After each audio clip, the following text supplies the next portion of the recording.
Yo. Yo, yo. Yo, yo, ma. I'm here.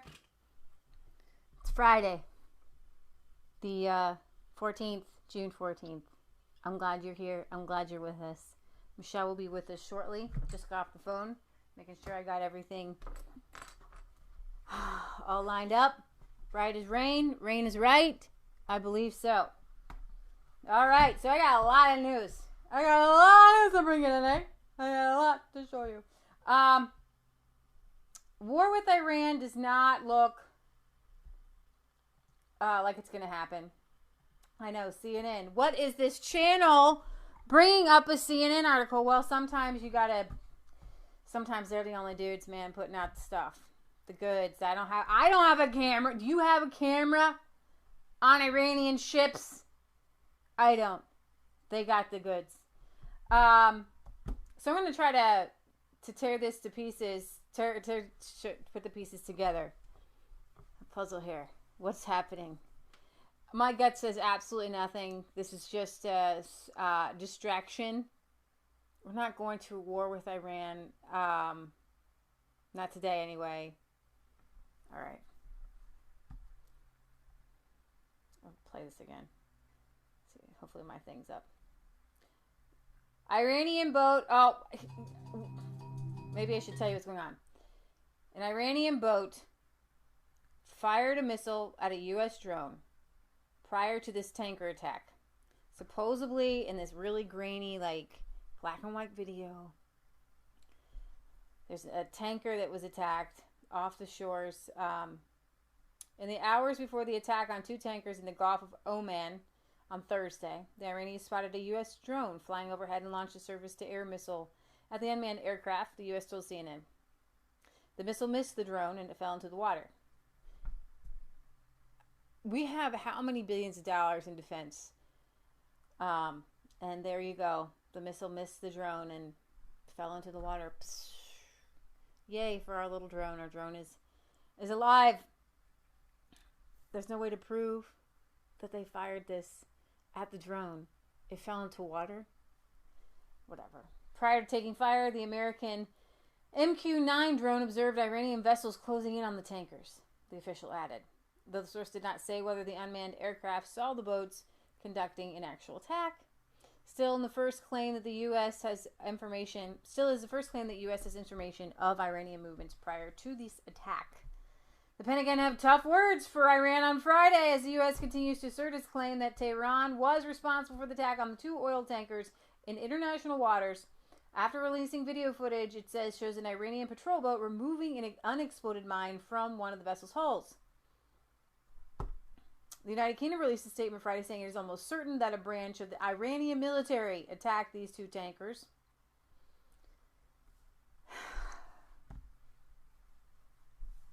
You know, some people, I always have to go back to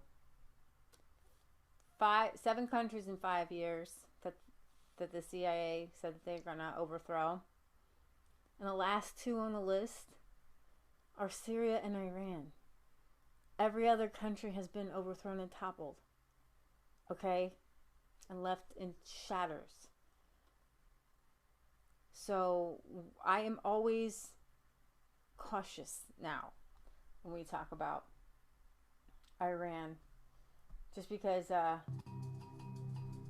U.S. military released the video which it says implicates Iran in an attack of the Gulf of Oman.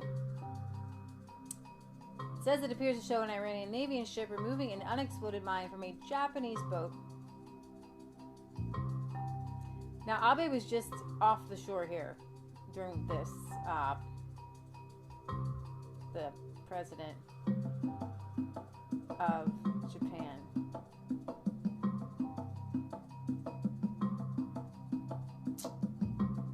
Defense officials believed Iranians were trying to remove. Of course, Iran just doesn't go along with this claim. Not now. Let's see here. What else do we got? Mischievous plot. Iran accuses the U.S. of lying about the suspicious attack on American-linked oil tanker and denies ordering torpedo assault. Iran has accused the U.S. of lying about the torpedo attack on an American-linked oil tanker as tensions reach a breaking point. Mike Pompeo blamed Iran for the blatant attacks of two tankers which burst into flames in the Gulf of Oman on Thursday. There's a huge fire raged on board the Front Alatar after it was reportedly hit by a torpedo in the Gulf of Oman.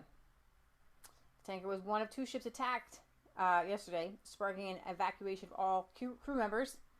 There's supposedly the likely mind here and the damage there. But Iran has hit back. It's unfounded, reckless claims, warmongering. Why would they do this? What would Iran have to gain? I'm not seeing this as...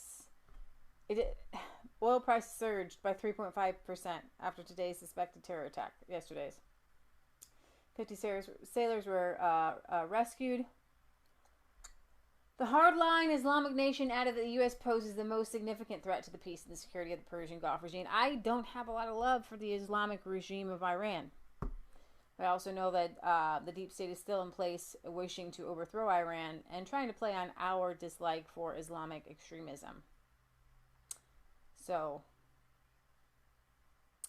I'm going to play this for you. I'm not saying that you should take it at face value, or take it for face value. Don't take it to heart.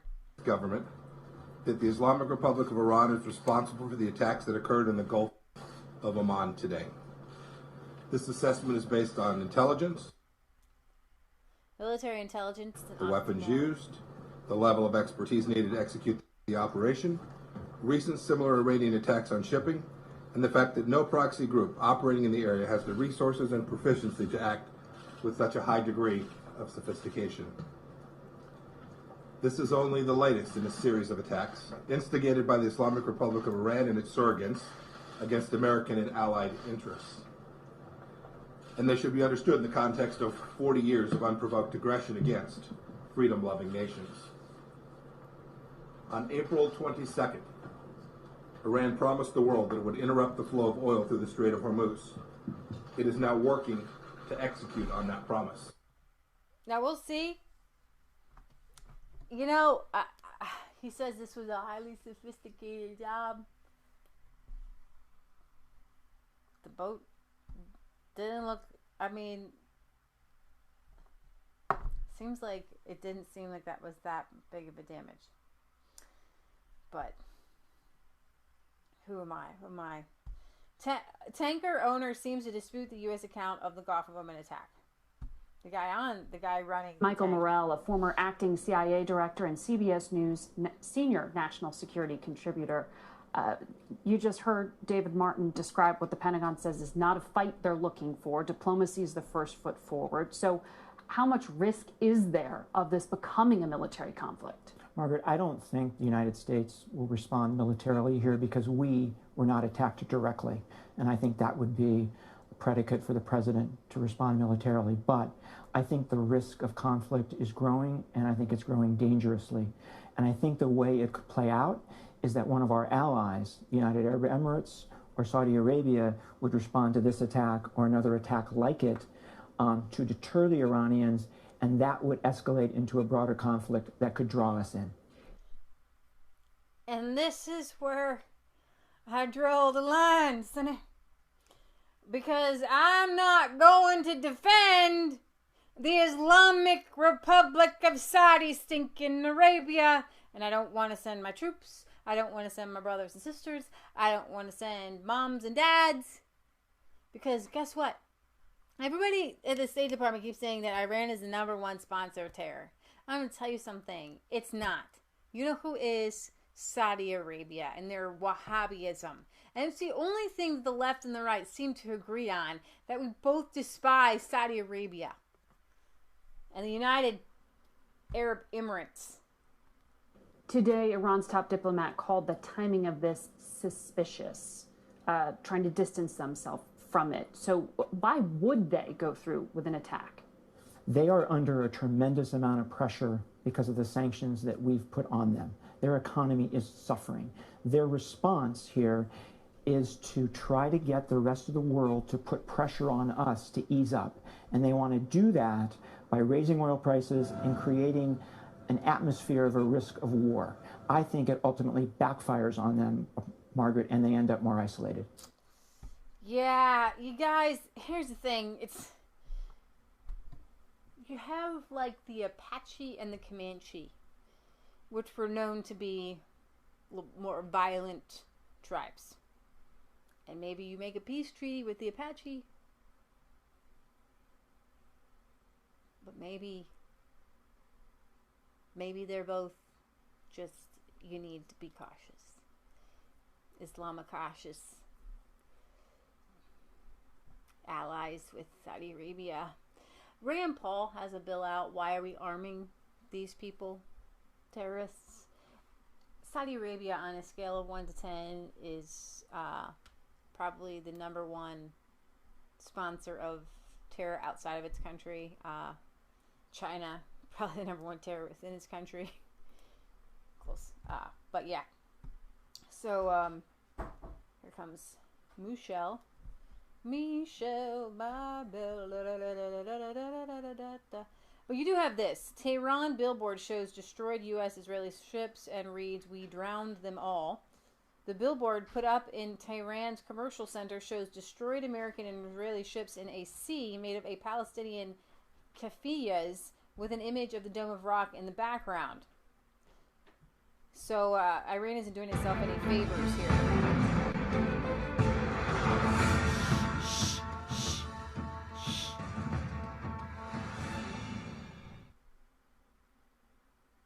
This is from May 28th, 2019.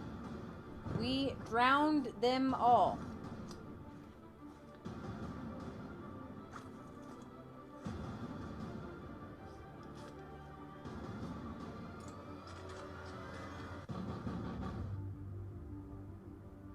I don't know if you guys can see that very well.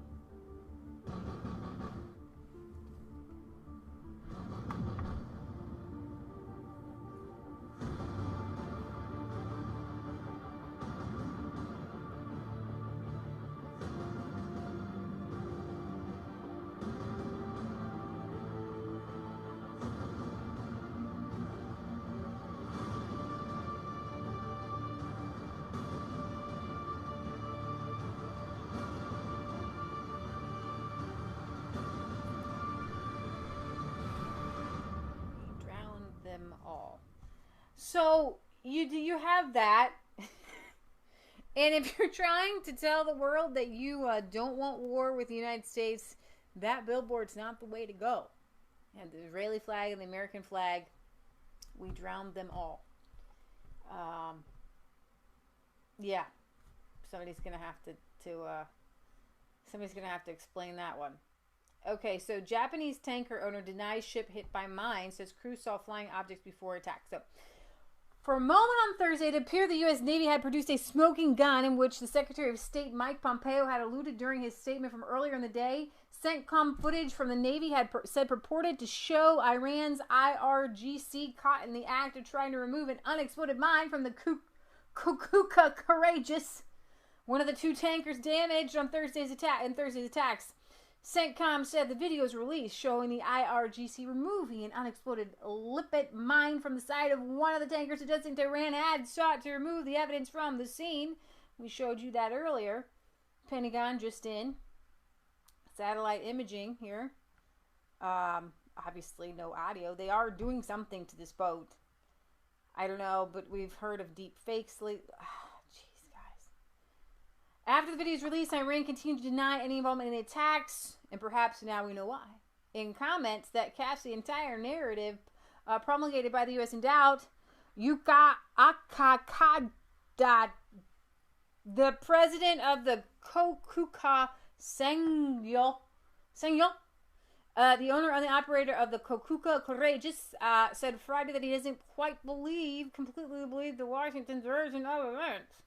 Instead, he said the vessel wasn't damaged by a mine, but by some kind of projectile, like, say, a torpedo. He called reports of a mine attack false. One reason because a mine doesn't damage a ship above sea level, like what was seen with the Courageous. A mine doesn't damage a ship above sea level. He said, "We aren't sure exactly what hit, but it was something flying towards the ship." Another is because a suspicious sighting by some of the crew. According to the CEO, sailors on board the Courageous saw flying objects just before the ship was hit, suggesting the vessel wasn't damaged by mines but by objects that could have been fired from a distance. Katada's comments contradict Washington's allegation of a mine attack. The CEO did mention that his crew had spotted an Iranian Navy ship nearby around the time of the attack, though he didn't say whether it was before or after. The Courageous was carrying 225,000 tons of methanol from Saudi Arabia to Asia and was flying a Panama flag at the time of the attack. Analysts immediately noted the poor timing for Tehran. The attack occurred just as senior Iranian leaders were meeting with the Japanese Prime Minister Shinzo Abe. The Courageous suffered 2 explosions, forcing the crew to evacuate. Fortunately for the company, the ship is unlikely to sink or even lose fuel or goods stored aboard, but it will need to be repaired. So, just a really bad attack all around, right? Nobody's injured. The fuel didn't go in the water. What? Why? Maybe it was Saudi Arabia. Maybe they're trying to provoke a war. I don't know, Jack. I don't trust him as far as I can throw him. Per CBS News, the U.S. may have wanted to show Iran deploying mines because Iran previously used mines against oil tankers in 87-88 in the tanker war. In other news, the U.S. military said the Navy destroyer USS Mason is en route into the area of the Sea of Oman. So, leave your comments in the comment section. Are you skeptical? Or do you think this is the real deal? In a move that surprised exactly 0 people, Mike Pompeo has wasted no time in blaming Iran. Donald Trump says it is the assessment of the U.S. government that Iran is responsible for today's attacks, but however, he has to say that if that's what the U.S. government is telling him. Pompeo is a known liar, especially when it comes to Iran. John Bolton has openly endorsed lying to advance military agendas. Using false flags to start a war with Iran is already an established idea in the D.C. swamp. The U.S. State Department has already been running psyops to manipulate the public Iran narrative, and the Gulf of Oman narrative makes no sense.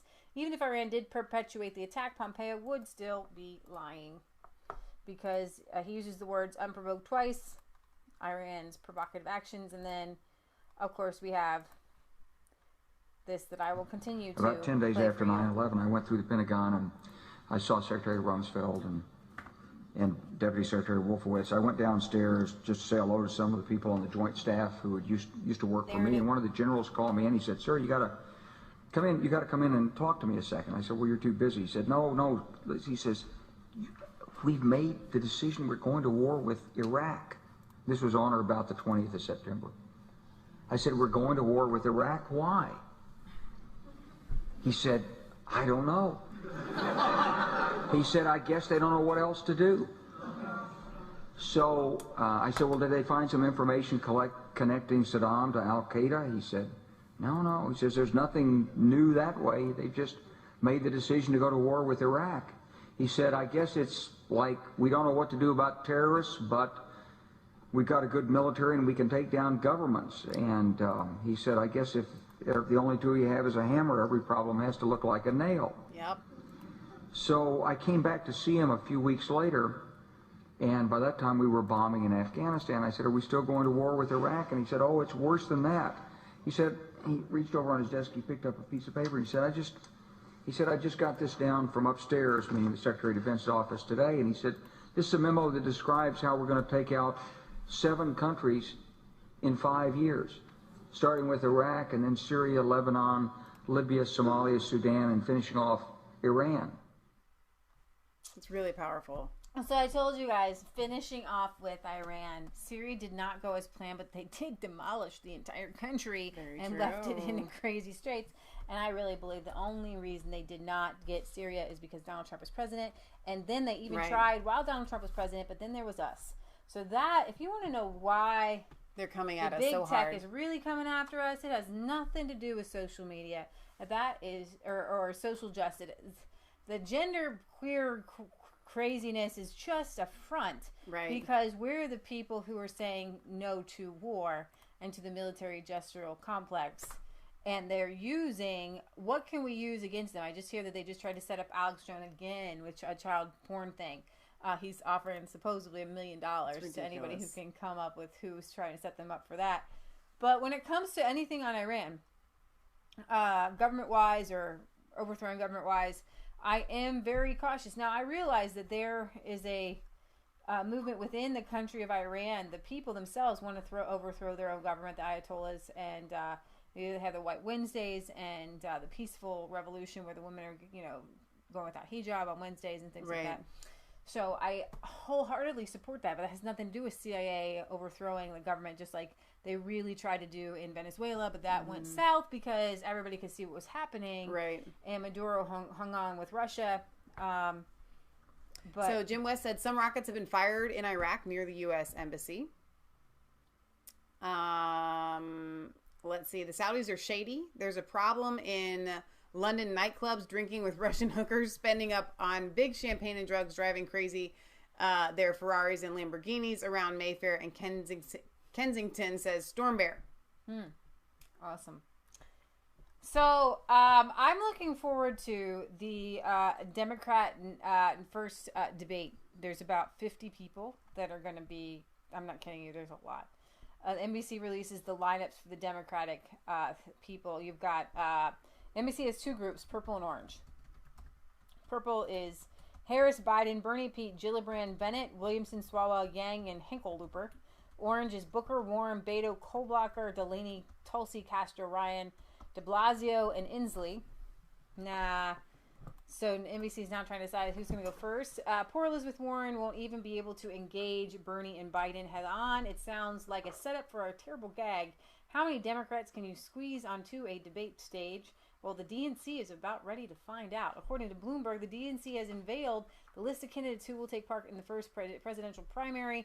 And I definitely want to see Yang and Tulsi in there for the long haul. So if you happen to be a lefty and a socialist who's watching us at this point, give them each $1. I want to see them debate, please. Ha! See, now there's a big bright spot. Let's see. The group of 20 finalist candidates will be split into two groups of 10, and each will perform in one of the two first-round debates held in Miami, the 26th and the 27th. Each group will be selected at random with a proper mix of high and low polling candidates. To qualify for the debate, the DNC required candidates to show a threshold of at least 1% support in major polls, or 65,000 individual donations from at least 20 states. If more than 20 candidates qualify, the DNC would decide who to cut, which would have given them a great excuse to get rid of Bernie before things start getting out of hand like they did in the first go round. So, I can't believe that Elizabeth Warren, is still... Does anybody take her seriously? I have no idea who this Marianne Williamson, who is a spiritual healer, is. So that's going to be fun. I think she's the only one that's not between him and her and Andrew Yang, who's an entrepreneur. Everybody else has been in office somewhere. Let's see. There are some that didn't qualify. Clearly overcompensating because it's still rattled by how it shot itself in the foot by favoring Hillary Clinton over Sanders during the last go-round. The DNC insisted that its methodology for choosing the debate participants was transparent. Each candidate was based on the qualification criteria agreed to by the DNC and NBC. So, is Beto O'Rourke still on the list? Yeah, he's there. No, I don't. Yeah, Beto. So, I'm actually really excited about this. I think Trump's going to win.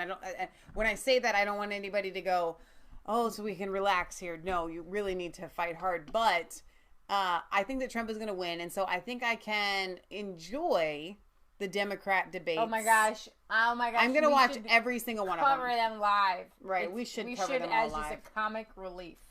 Right. It's going to be hilarious, and I'm definitely looking forward to it. I've never looked forward to Democratic primary before in my life. I've never watched a Democrat primary before in my life. What would be the reason? What would be the purpose? So, a few days ago, when President Trump was triggering the media with his comments about accepting foreign Oppo research, it was just the thing where somebody's asked, yeah, I'll accept foreign Oppo research against my opponent. Hillary Clinton did, obviously. You do know that the whole Steele dossier, Steele wasn't the source of the information. There were 3 Russian guys. The Hill highlighted this national poll from Quinnipiac showing Biden would, in a head-to-head matchup against President Trump in, quote, a landslide, 53 to 40%. Unsurprisingly, Twitter immediately pointed out this was exactly what the pollster geniuses said about Hillary Clinton, and like Clinton, Biden's main selling point is that he's, quote, popular and experienced. Polls are a major factor in this. If Biden supporters become abused of the notion that he's the only one who can beat Trump, the former vice president could very well lose his grip in the 2020 nomination. Now, Roger Stone is back. Roger Stone is back. He is a voice of reason. He has been through the ringer. His wife had a foot run over. They had to run over by a moving truck. Imagine you're just supporting Donald Trump as president, and suddenly the FBI raids your stinking home. And you're coming out of your pajamas and your slippers in a pre-dawn raid. And you didn't do anything. Right. That is the force of our government right now that's so corrupt. But, so, he made a really good point. He's on Alex Jones' show again, which Sarah Sanders is resigning, and I'm putting in Alex Jones for the press secretary. I think he's but you didn't get that from your own. Babylon B did it, and I think actually, that's and they did it actually in 2017, I think. Well, I think it will be interesting to see what kind of political moves she makes from here. I don't think that she's bowing out of. I think she might make a move politically. In Donald Trump's tweet, he said, "I want her to run for the governor of Arkansas." Okay, so there you go. Wouldn't that be just so funny? Because Clinton was the governor of Arkansas, and that would, just full circle, taking it back. Yeah, Arkansas's like, I'm really sorry, we got that one wrong, but let's make it right. So you had these polls, and it was on Twitter saying that, Biden was going to beat Trump in a landslide. Well, those are the same polls that said, same pollster and everything that said Hillary would win by a landslide. But then you have the Democrats coming out saying that they don't believe those polls, because those are the Democrats still running for president. Right. So, I'm still working on the lighting. That's what, if you see me work, I don't know why it's so dark. It's not, what happens is, and I'm going to talk shop here for a second. The camera does do autofocusing. So when there's a dark background, we're lighter. And then when there's a light background, then we get dark. And most of the articles that Leah brings up are articles, and they're white. And I have lighting that's supposed to compensate for that. It's just the past several weeks, not really weeks, but the past several shows we've been doing, it hasn't been doing a good enough job to light you. Okay, so I was on Twitter today, and I couldn't believe my eyes. I read this headline, and I was like, you've got to be kidding me. The leftist snowflake mob, it was so fun to see. So fun. I was like, F you, Newsweek. I totally just unsubscribed. What is this bunch of bunk? Blah, blah, blah, blah, blah, blah, blah. So hilarious. Newsweek title. We know the real Donald Trump. America needs 4 more years. Newsweek. I couldn't believe it. No way. Not The Onion. It's not April Fool's. No president in history has taken a bigger financial hit by occupying the Oval Office than Donald Trump. The cost to him personally and to his company in general is astonishing, and the amounts to hundreds of millions, if not billions of dollars in lost opportunities both at home and abroad, all of which is down to self-imposed regulation. And remember, he doesn't even take a salary. But he does it willingly and happily because he wants to be the man who gets America back on track. He knows he can make... This is the news. I can't believe this. He knows he can make a difference, and he knows he can get things done. That's why he gave up his seat in Trump Tower, and that's why the people of America put him in the White House. It was never about personal financial gain, and the ridiculous allegations of his businesses benefiting from him being president are utter nonsense. The company voluntarily gives up any gain from foreign governments, and the company remains in stasis, again voluntarily, while he sits in the White House. The Trump org will not do any new foreign deals until he leaves office, even though foreign expansion was the backbone of the firm's 10-year strategic plan. Donald Trump is not your regular politician. Everyone knows that. But the level of opprobrium heaped upon him is astounding despite his personal sacrifice. It bounces off of him, of course, because he's a street fighter in the purest sense and brings with him a level of ferocity that the political world just can't fathom. Oh my gosh. Can I just remind you, this is Newsweek. Which actually, when I was a kid, my dad got Newsweek magazine and it leaned right. Yeah. By the way. Terrorism, rocketing, it doesn't now. Illegal immigration, economic conflict with China and others. These are the existential issues that leave America in a perilous position in a very dangerous world. This is a birthday present to him that is off the charts. Globalism is under attack on every continent, and as a consequence, it's about time that the United States had a president that would put the nation first. can't believe I'm reading it. This is like from Breitbart. Do you think somebody hijacked and like hacked into Newsweek? I don't know. This is what these times demand, and this man has our back. Few people know how capable he is in these situations, but we do. I have worked alongside him day in and day out for more than a dozen years, and my co-author, Damian Bates, has known him for over a decade too, reporting on his business dealings. I remember the day I was sitting in the Oval Office, and he was berating all those so-called biographers and experts who spent little more than 30 minutes with him and then claimed to know him intimately. I chimed in, half in jest, that maybe I should write a book on him, and he said, yeah, and I think it's a great idea. You can even be my biographer. And so the real deal was born. He's intense. He's demanding, but it's all driven by his passion to deliver an end product that people love. And yes, I've been in the firing line once or twice in my career, but his approach is quite simple, really. Early on in my Trump Organization career, after a long, hard day on a construction project, the two of us were walking alone across the street, and he reflected upon a question that he has often asked. How do you achieve your success? He gave a simple response, but it was one that I still think about. I look around, I see what people want, and I give it to them. That's the Donald Trump mantra. Give the people what they want. It's a businessman thing. And I really think that, honestly, it all comes down to that. I have goosebumps all over me. And he went and he looked and he decided that the conservative, Christian, libertarian people are the people he wants to give what they want. The people, the anti-Obama people. He's anti-Obama. He sees everything that the Clintons have done to wreck our country. And so when he says, make America great again, what he's saying is, the Bushes, the Clintons, and the Obamas wrecked our country, and Jimmy Carter didn't do any favors, Nixon didn't do any favors, and daggum FDR was the worst of them all. I don't know if he believes that, but that was what got us off the track. Right. So when you say make America great again, what you have to do is get back to faith and farming and get rid of all the corruption. Give the people what they want. That is who Donald Trump is, and that's why I got behind it, because I thought he was going to go in there and be himself. Right. And be, maybe pro-choice or... but no, he said, what do you people want for a Supreme Court justice? You want a pro-life Supreme Court justice? I'm going to give you a Supreme Court I'm going to give you justice. 2 and possibly 3. And he's like, I don't think his heart is in it. But he wants to know, is that what you want? I'm going to get to you, America. Well, I don't think his heart started out in it, and now I think it's in it. But still, I think that he still gets a lot of his cues from, well, what do you people want? Exactly. Because there's a lot of decisions to be made in this world, okay? And when he hears us say things like, we don't want to go to war with Iran, or we want the troops pulled out of Syria, he's like, well, I want to give it to you. And that's why the people like on the left who are so angry with Donald Trump, with the Julian Assange thing, when it comes down to it, right now, if they extradite him, they extradite him. I don't think he's any safer in the UK, quite frankly. No, oh my gosh. He's in solitary confinement right now. He's going to die anyways, okay? Don't say it quite like that. No, but they want to kill him. He was going to die. They want to kill him anyways in the UK. Exactly. And so I think that when the outcry comes for the people in America, he signed off for the Bundys to get out because he heard the people. Exactly. And I will raise my voice and I will say, Julian Assange and I won't be the only one. The rest of us, the people who follow Trump, will say, let Assange free. And I believe, and I hope I'm right, that he will hear us.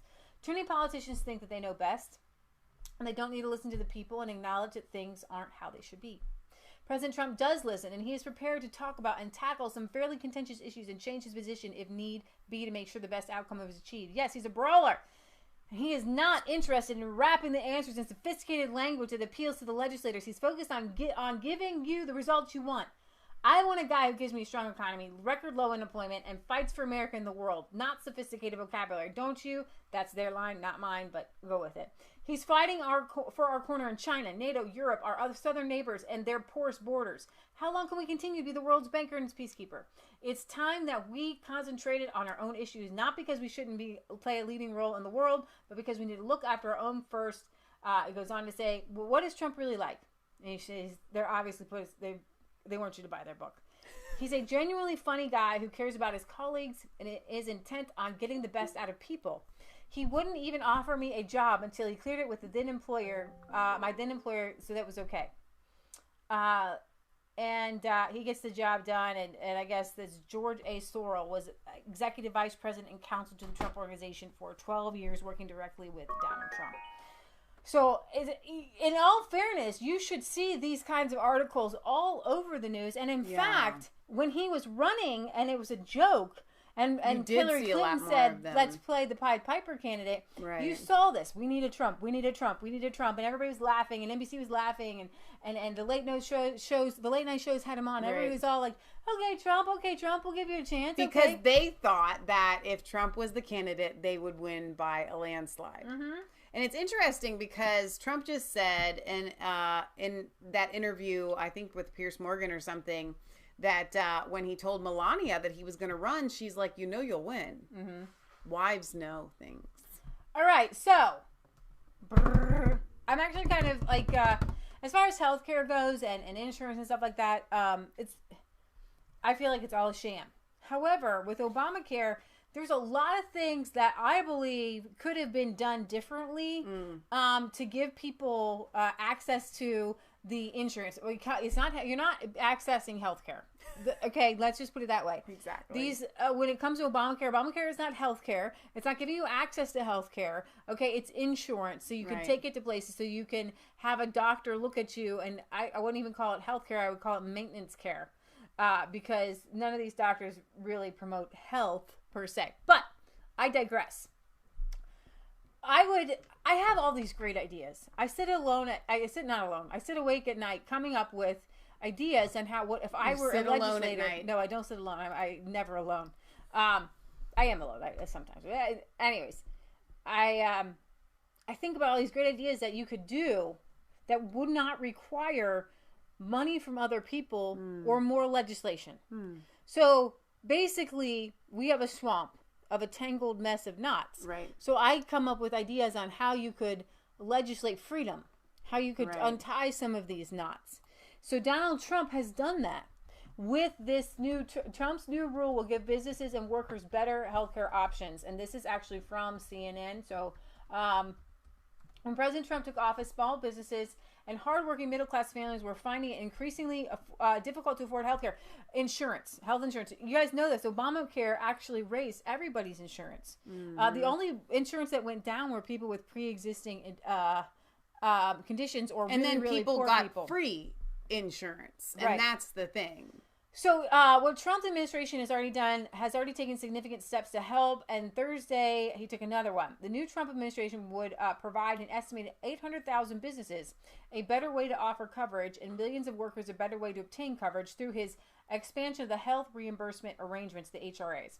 HRAs are employer-funded arrangements that workers use to pay for medical expenses. The Obama administration forbade workers in the individual insurance market to use HRAs to pay for coverage, which is really kind of weird because what it was tax deferred, so you didn't pay taxes on the money you put into these HRAs. So why you couldn't pay for insurance from the HRAs made no sense. Okay. And we're going. This is kind of a. This isn't an area that I normally cover because I'm not an insurance fan. However, I feel like sometimes when somebody's taken 10 steps forward and there's 2 steps come back, let's people know that there's 800,000 businesses that are going to be affected by this.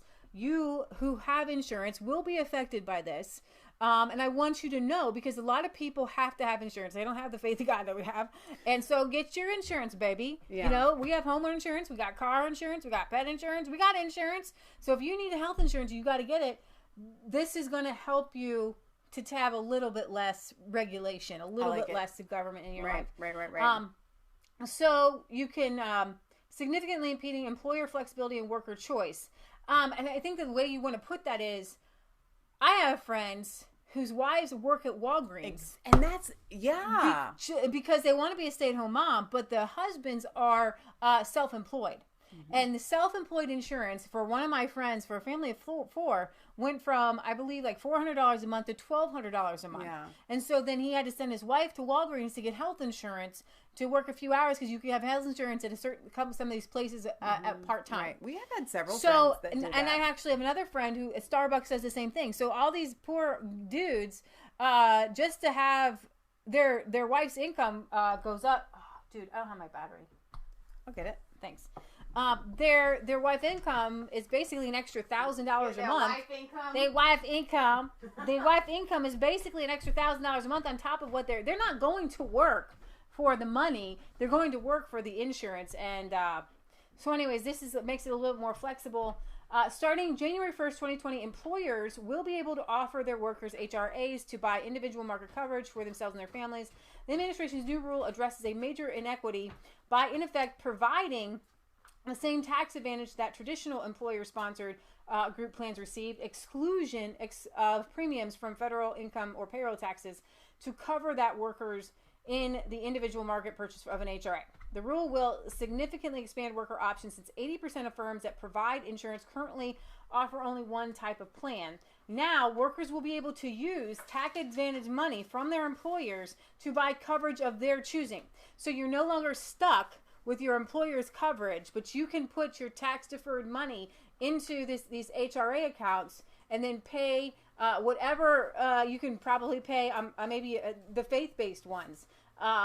You could choose, and so you're going to have a lot more options. And with more options, I believe that none of your income should be taxed, okay?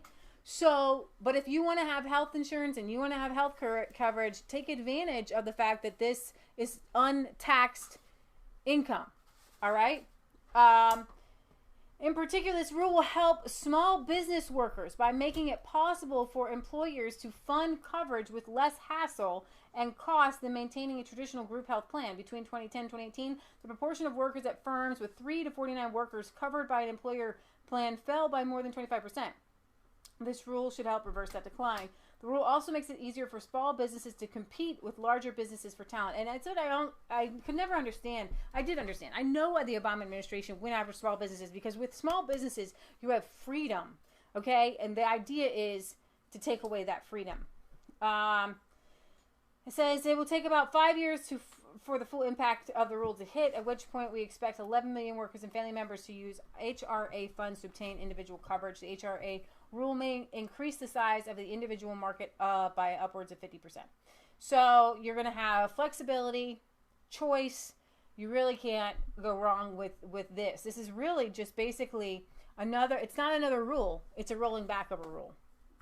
And so I wanted to put that out there for you guys to let you know that Donald Trump that's a win, I think. Here's my Babylon Bee article from 2017, but I just love it.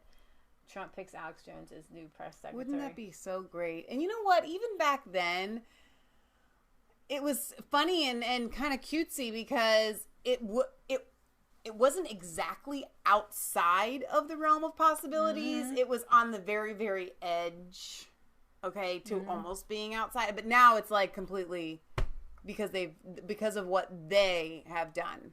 Right. Let's see. I might have one more article on I have Donald Trump and Kim Kardashian. Did you start out the show with a happy birthday to Donald Trump? Yeah. Yeah. Okay. I think I did. Today's Donald Trump's birthday. Happy birthday, Trump. And it's also Flag Day. Yeah, it's Flag Day. We're gonna have like a patriotic thing at the end. You're a grand. Okay, this is one of our commercial breaks. Interesting news, kind of a break in news, but really weird. Oberlin College to pay bakery a massive sum of $44 million over a racism dispute. So this Gibson's Candy and Ice Cream Bakery. That looks really yummy. This like I want to go there. The jury has awarded $33.2 million in punitive damages to Gibson's It's in Bakery, Ohio. I could go there. Whose owners claimed Ohio's Oberlin College and an administration hurt their businesses and libeled them during a dispute that triggered protests and allegations of racism following a shoplifting incident, which is what happened to that poor girl at the Chipotle. She was, remember the liberal girl who the kids were stealing Chipotles? Oh, yeah. I forgot about that. So this is a really crazy thing, but this is a hate hoax, and they're all over the place, and I should cover them more. The hate hoaxes in this country are off the charts. There's a Asian guy who covers them covers them all. But the Chronicle Telegram reported the same jury awarded Gibson's family and business and family members more than $11 million actual or compensatory damages, bringing the total to $44 million. Lorain County jury Friday awarded David Gibson $5.8 million, son Allie Gibson $3 million, and Gibson's Bakery $2.2 million. The protest occurred after Allison Gibson, who is white, confronted a black student who had lifted a bottle of wine. 2 other black students joined in and assaulted her. Okay? The students pleaded guilty to misdemeanors and read statements in court saying Gibson's actions weren't racially motivated. An attorney said the Gibsons just wanted the truth to come out. Donica Thomas Varner, the college's general counsel, didn't return Fox News. Last week, she said she was disappointed with the verdict and denied the college had defamed the bakery's owners. Neither Oberlin College nor Dean Meredith Raimondo defamed a local business or its owners. Rather, the college and Dr. Raimondo worked to ensure the students' freedom of speech was protected and that student demonstrations were safe and lawful. Now, what happened was after... Yeah, how does the business tie into this? Yeah, well, what happened was when the student stole the bottle of wine, he went back to the other kids and said it was racially motivated. Yeah. And let's see if that's good. Students at Oberlin College in Ohio apparently just don't have time for classwork and want to focus on their activism. More than 1,300 students reportedly signing a petition. They want to start on their activism, abolishing midterms. They libeled the store. But wait a minute. They tagged it as racist. They interfere with this business, a jury said on Friday. The Gibson's Was the girl related to the store at all? Yeah, she was at the store. Her dad owns the store. Okay. So Allison Gibson, the owner's daughter, got into a physical altercation with a black student who reportedly tried shoplifting and using a fake ID at the store. The other two other black students got involved, calling it racial profiling. And then the school started to hold protests. Because she was upset that this person stole from her dad's store. I don't think you understand.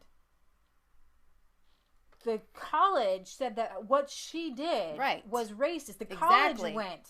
I get it. Okay. I do get it. I am following. That's what I'm saying. I'm saying how ridiculous that is. Yeah. If somebody stole something from my daddy's store and I went and confronted them, regardless of their race or creed or whatever, or religion even, you can't say, well, you only did this. There has to be no reason whatsoever for you to come at me. You know what I mean? Okay, I stole from your store. Yeah, I get it. There's no race involved. So the clash was inspired by Oberlin senior Jake Burstein, who said he witnessed the initial altercation to produce a podcast trying to create a conversation that isn't being had between two sides. Gibson's has become all that is wrong with America. It's a classic case of those political bubbles that don't communicate with each other and don't want to. Caught in the middle are longtime residents of this town of 8,300. And let's see.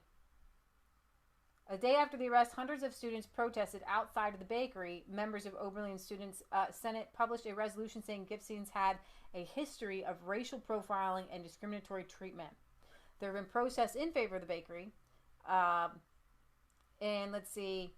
News articles in 2015 quoted students decrying the school's dining hall sushi in Vietnamese as cultural preservation. So they're all, the students at this college are... Okay, so people officially are doing the whole you can't eat food if it's not your culture? I don't know. Because we were just talking about that the other day. You know, you can't eat Mexican unless you're Mexican. You can't eat Asian food unless you're Asian. This has gone too far. I'm going to eat whatever food I want to eat. I'm going to make whatever food I want to make. The dean took part in the demonstrations against Gibson with a bullhorn and distributed a flyer that said the bakery is a racist establishment with a long account of racial profiling and discrimination. Okay? Because if a black person steals from your store, you let that person steal from your store just based on their race alone. That's how you are being racially not discriminant.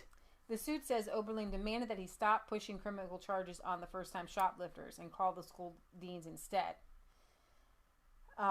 So it's racist to press charges on first-time shoplifters instead of dealing with the school, because the last time I checked, theft is handled by the law enforcement, not your school. And this has been going on for a while. This is from December 2017, and the jury just came out with the verdict yesterday, I think. Now, how come that one says 11 million? I think that, now it's up to, one day ago, it's up to 44. Holy smokes. It's up to 44. So, here's the thing. They have to pay that. Yeah. Because if you sue a person, like, if they don't have the money, you're never going to see a dime of it. You just kind of get the justice rights of that. Yeah. But, like, they'll shut down. But what I like they'd to have see to pay here is that. that finally somebody is being held liable. Nick Sandman is suing a lot of places, and for ruining his reputation. And I hope the Washington Post has to pay. Yeah, we're still waiting to hear dollars. from that. He was the young man that was in D.C. That was approached by the Native American guy, and then they plastered it as if he was the racist. Things we learned this week: don't go on vacation in the Dominican Republic. Don't send your kids to Oberlin College, and don't use Pinterest. This is Andy Negro. I don't know how to say it. He's the guy who does all of the fake hate hoaxes. If you want to follow him, here's just so many of it. Oberlin College moves its Twitter account to protect it after vowing to fight the verdict. Wonder what kind of climate exists at Oberlin College that even the administration would jump on a hate crime hoax targeting a local bakery. Just a reminder of what happened here in 2013. He said March 2013. This is a long time ago. Wow. Student rage when it was reported that a person wearing a KKK outfit was spotted on campus. Administrative panic canceling all classes. Investigation found that the Klansman was likely someone wrapped in a blanket. So make sure you don't have any white blankets or white sheets. That throws me out because I really like white as the color. And, well, okay, it's the lack of color, but I prefer white things. Like my bed sheets, I think it looks very clean and crisp and reminds me of kind of like weddings and things like that. So here, just I would be out. I'm just out. Okay, I'm a racist. here are just a few of his hate hoax in his thing here. In November 2018 in Chicago, Heath Levy, a Jewish man, vandalized a neighborhood with swastikas shortly before the 2018 election. Before the 2016 election, he was arrested and charged for allegedly threatening to rape and kill a woman for being a Republican. Vandalism on restaurants called the most brazen hate attacks in Winnipeg, Canada, discovered to be a hate hoax staged by their owners. They've been arrested and charged. The incidents from 2019 sparked fears and discussions of rising hate crimes.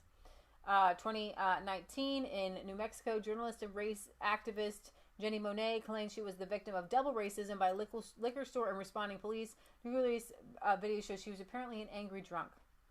So it just goes on and on. And it has to be said, guys, if you have to, I think in their minds, they think to themselves, this racism is not being talked about enough, and it really is happening, and nobody knows about it, and so I must do something big so that we can tell people about it. Well, but if the big things aren't actually happening. The New England Holocaust Museum was vandalized in August 2017. Politicians and media linked it to Charlottesville and the emboldening of white supremacists. James Isaac, a black man, was arrested and charged for the destruction. His attorney blamed mental health issues. Wow. So, in 2016, in Virginia, February, City Attorney Brian Telfair received a threatening racist call. He told police the person was a redneck. Turns out he used a burner phone to call himself. Oh, no. So... You know, and I gotta tell you something. I don't commit criminal acts because they're wrong, right? But to top that off, I don't commit criminal acts because I also know I'm likely to get caught. No matter how many precautions I think that I could take, like buying a phone that you can throw away, and of course they'll never catch that I bought that phone. In 2017, in Phoenix, the great gay community left shaken after local LGBT youth center was set on fire. Darren William Beach Jr., a former member, was arrested. Wow. It just goes on and on. This guy beat himself up. Yeah, kind of like Jesse Smollett. YouTuber Colin McSwiggan claimed in a viral post he was attacked by 3 homophobes. Investigation found he had vandalized a car in a fight. Police saw him hitting himself with prison payphone while in custody. He still maintains he was the victim. Oh my gosh. Wow. So, yeah, that's something that I could just go on all day about, but I won't. But it's a hate hoax, and I'm finally glad somebody actually stood up. This was kind of neat. Diamond Silk bill is put forth by Steve King, and I think it's about like putting Americans first instead of like putting Americans first and homeless people. But what I love about this is Steve King, who is supposedly censured for being racist, and his best friends, two of his best friends, are Diamond and Silk. So it just goes to show you that the world is crazy, and I love my life. All right. What's the name of the Scotty says, I want to find that Asian dude Michelle said made a list of the hoaxes. What was his name? NGO. NGO. Andy Ngo. Andy Ngo. Andy Ngo. All right. Navy exposes experts break down oil tanker attacks. I'm just going to go ahead. First things I know. What were your thoughts when you first saw that? And, you know, using your background and experience, can you break that down for us a little bit? Well, one of the first things I noticed was that you see that the...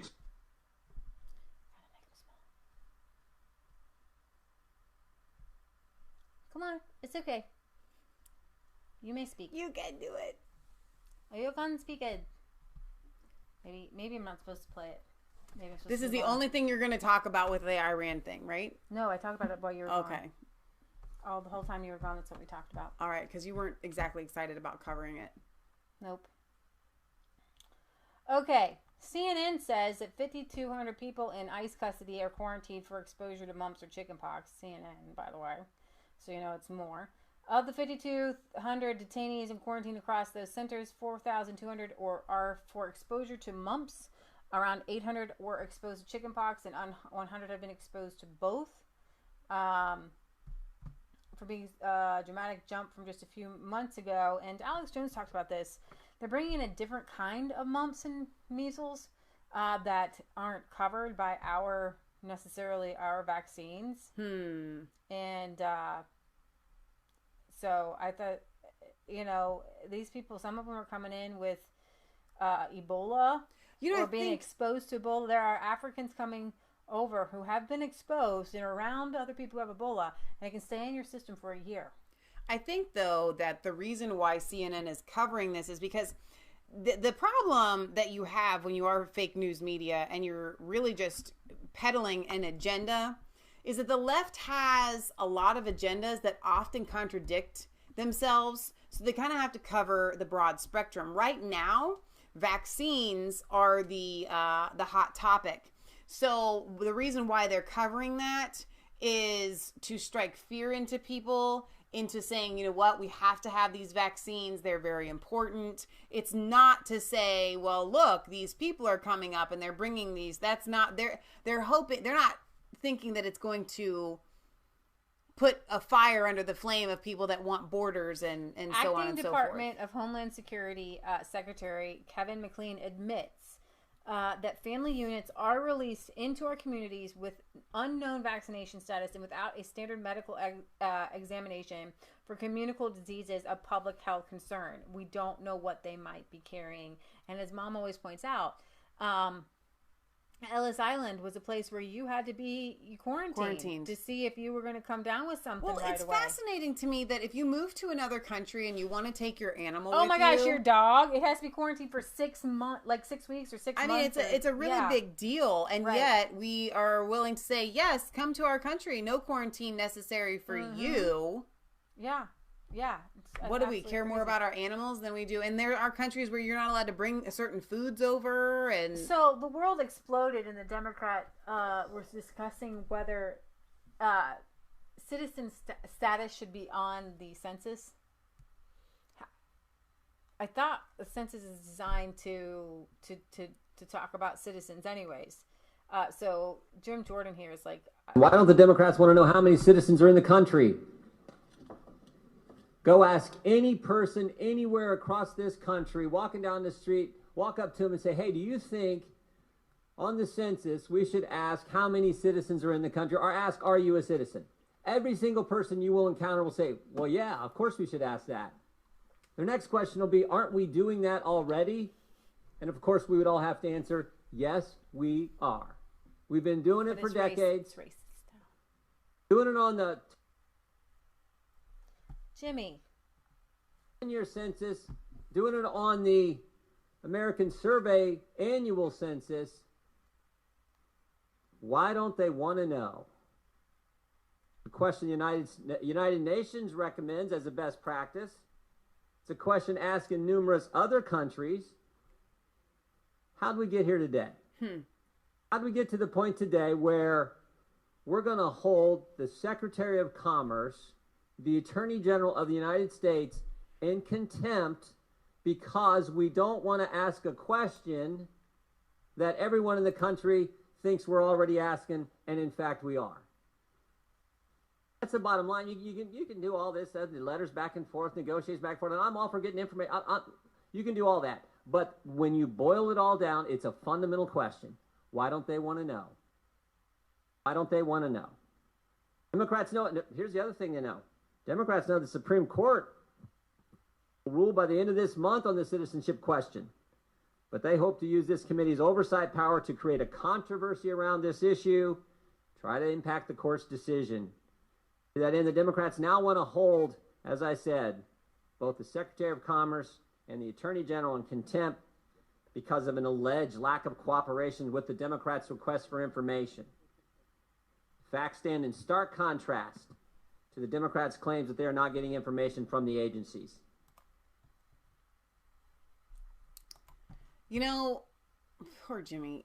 You know, I could listen to him all day. So the fact that this is timing out is bothering me. But Trump administration has cooperated, continues to cooperate with chairman in this, I believe, partisan investigation. The administration has produced not 17,000, 31,000 pages of documents, 14,000 from Commerce, 17,000 from Justice, relating to this question, the citizenship question.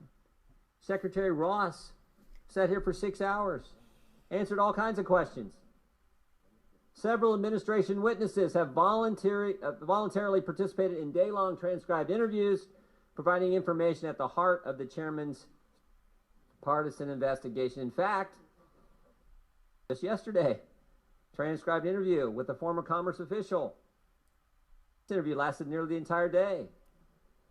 The committee has 2 more transcribed interviews scheduled the next week. The idea that the administration is stonewalling this investigation, even in the chairman's words, engaged in a cover-up from the, quote, top, is just ridiculous and doesn't jive with the facts. Contempt of Congress is a powerful tool, and it should be used responsibly. This is just another last-ditch attempt by the Democrats to muddy the waters around the citizenship question in a desperate hope that it will influence the Supreme Court's consideration of this issue. Instead of considering legislation about the question itself, something we can do, something we've been doing year after year, decade after decade, the Democrats are choosing to use their oversight authority to interfere with the Supreme Court. It's not what we should be doing. I urge members to vote against this. And again, remind everyone here, why don't they want to know? Why don't they want to know something that everyone in our district knows should be asked, knows has been asked, is just good common. So the Oversight Committee held, I believe, a vote on whether Attorney General William Barr and Secretary of Commerce William Ross would be in contempt over their alleged refusal to comply with subpoenas relating to the citizenship question on the 2020 census. This is absolutely insane. This is like, I can't even... I'm not exactly even sure how I feel about censuses to start with. And we could talk about that on another show. But I want to address something to you guys. They're asking, are you a citizen? Now, I don't know, and I can't say this for a fact, but I'm assuming here. You can correct me if you think I'm wrong. I don't think they're asking, are you a citizen? Are you here legally? Mm-hmm. Do you have a green card? Is your request for asylum being processed? I don't think they're asking those kinds of questions, right? It's just, you can be here legally and not be a citizen. So I don't understand the problem with asking somebody if they are a citizen. Now, to take that a step further, even if they did ask, are you here illegally? They're not coming after you. Do you know how many times they know and they find out that somebody is here illegally and they just let them stay? It's more than any other thing. And if they find out that your septic system needs to be replaced, they not going to turn a blind eye to that. Okay, if they find out that you don't have a permit for this, that, or the other, they're not turning a blind eye to that. But if you are here illegally, they constantly turn a blind eye. It's one of the only illegal things here in the United States that the government and all law enforcement turns a blind eye to constantly. They will not deport you just for being here illegally. They only deport you once you've broken another law. Yeah. So really what the Democrats are trying to do is just they want to stop William Barr. They want to get everybody in the Trump administration out. They want to put people through just years after years of just mind-numbing. I can't imagine sitting there for 6 hours. And then you're under, requirement to say things, and they just hurl accusations after you. It's just absolutely insane. But before we move on, I want to answer Jim Jordan's question. Why don't they want to know? You know that the census actually gets compiled into a report, right? And so with the census on the report, when it shows just how many non-citizens are living in the United States, it's going to cause awareness, and people are going to start voting for people like Donald Trump who want to build a border wall, because you know what? We don't want non-citizens. We want people to come in here and immigrate and become U.S. citizens, but we don't want people that are here in mass numbers that are going to start outnumbering us at some point that are non-citizens. Okay, so the Democrats have their own agenda, and it's insane, but Mitch McConnell said something funny. First time in my memory, I agree with Nancy Pelosi. I am indeed the Grim Reaper when it comes to the socialist agenda that they've been ginning up over in the House with overwhelming Democratic support and sending it over to America, things that would turn us into a country we've never been. They're on the way to doing some additional things, in addition to the ones they've already done, the Green New Deal, Medicare for All. And by the way, you may have mentioned this on your show, but they plan to make the District of Columbia state, they'd give them 2 new Democratic senators. Puerto Rico state, we give them 2 more new Democratic senators. And as a former Supreme Court clerk yourself, you've surely noticed that they plan to expand the Supreme Court. So this is full bore socialism on the march in the House. And yeah, as long as I'm the majority leader of the Senate, none of that stuff is going anywhere. Long as I'm the majority leader in the Senate, none of it's going nowhere, anywhere. Wherever. I thought that was hilarious. Not happening. My name is Mitch McConnell. Dropping it like it's hot. He's a bad dude. So, Governor DeSantis of Florida just signs a bill banning sanctuary cities in Florida. Please let all the other states follow suit. We do what we can at the state level to fight illegal immigration, particularly sanctuary cities.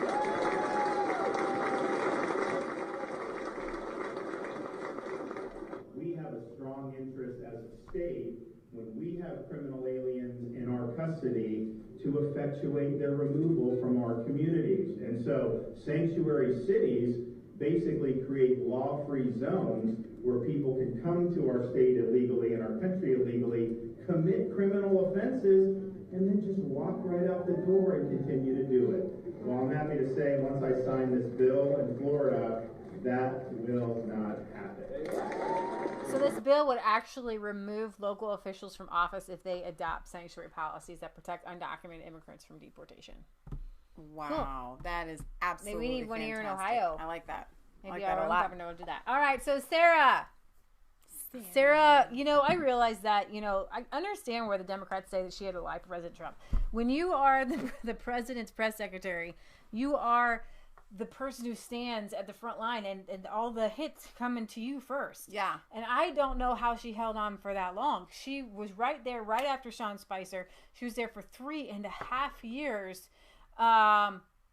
And Donald Trump says, after 3.5 years, our wonderful Sarah Huckabee Sanders will be leaving the White House at the end of the month and going to the great state of Arkansas. She's a very special person with extraordinary talents who has done an incredible job. I hope she decides to run for governor of Arkansas. She would be fantastic. Sarah, thank you and well done.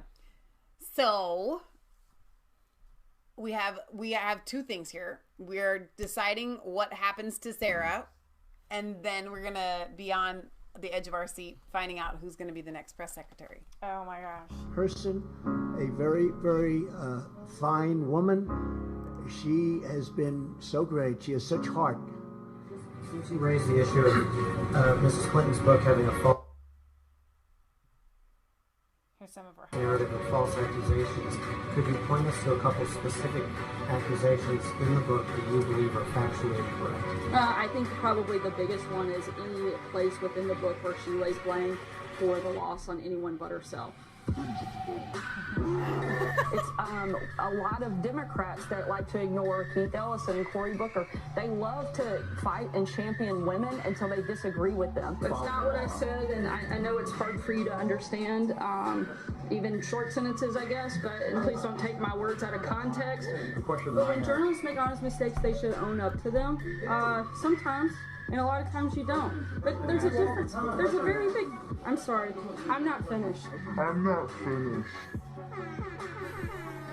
There's a very big difference between making honest mistakes and purposefully misleading the American people, something that happens regularly. Folks out there who have said, there's a cause and effect. He watches something on Fox and Friends, and then he tweets about it. Is that what happened this morning, and does that go on? I'm sure you're disappointed he's not watching CNN. But a lot of CNN, if you don't mind. I don't think that's true. Your numbers would be higher. I don't have any problem stating facts. No, John. Thank you, Sarah. I know that's something you probably do have a problem with, but I don't. This has been the honor of a lifetime, the opportunity of a lifetime. I couldn't be prouder to have had the opportunity to serve my country, and particularly to work for this president. So that music, though, like somebody's like, in loving memory, she's not dead. Okay, so I'm not exactly sure how I feel about that song and they're in loving memory. But Donna Terry says, Candace Owens for press secretary. Could you imagine that girl as press secretary? Holy stinking cow. Donna Terry, you hit the nail on the head. I would love that. I would love that. And I don't love Candace Owens to the fullest that I think some people do, but I would love to see her as press secretary. That girl has such backbone. There are unkosher ways to say what I feel about her, but she's a very strong woman, and I think that Candace Owens could do it. Let's sing happy birthday to the president. Okay. That's the end of the song. This is what I got. That was a little bit. I thought you were like we were gonna sing it. No, I was in the Rose Garden. They sang happy birthday to the president. Okay. I think I got another clip of the birthday singing. Let me see. Here we go. Beautiful. The volume. Wow. Happy birthday to you. Oh, who? Didn't somebody like... Happy birthday, Mr. President. Happy birthday to you. Sounds like every birthday party I've ever been to. Very nice. Wow. Wow. That is very, very nice. Please. You must like what I'm about to say, I think. Oh my gosh, that's so great. And you know what? It's one of those moments, and I know that he's already had a couple of birthdays since he's been in office, but to have somebody sing happy birthday, Mr. President, and that be to you, I think that's a really huge accomplishment in life. Okay, so I didn't put this in the title, but I think this is really important. And why does he look like a ghost? He just always does. This is really big, and I really do want this in the title. But I'm just going to talk to you guys about it on our little tiny show, whatever. Because we probably have been labeled. Facebook has this process, like the Chinese, to label you and I as hate agents. And here's the process. Facebook monitors your offline behavior to determine if they should categorize you as a hate agent. You mean according to a Facebook document, behavior? Yeah. According to a document provided exclusively to Breitbart News by a source within Facebook. Oh my gosh. The document titled Hate Agent Policy Review outlines a series of signals that Facebook uses to determine if someone ought to be categorized as a hate agent banned from the platform. Those signals include a wide range of off and on the Facebook behavior. If you praise the wrong individual, if you interview them, if you appear at events alongside them, Facebook may categorize you as a hate agent. Facebook may also categorize you as a hate agent if you self-identify with or advocate for a designated hateful ideology, if you associated with a designated hate entity, and none of those include anti-Israeli, because I know because they are still all on our Facebook page. Wow. Pro-Palestinian, anti-Israel, anti-Jewish people. One of the examples cited by Facebook, this is what really got me, as a hate entity includes Tommy Robinson. Wow.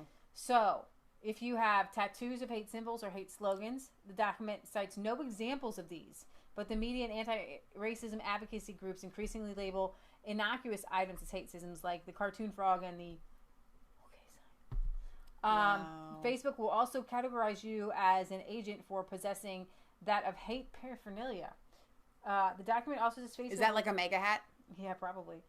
Facebook also says, who is it that came out and said, Chris Evans said, should Make America Great Again now, should we label it racist? It is promoting racism, isn't it? You know, going back to time of Jim Crow. Wow. Chris Captain America. The document also says Facebook will categorize you as a hate agent for statements made in private but later made public. Of course, Facebook also holds vast amounts of information on what you say in public and in private.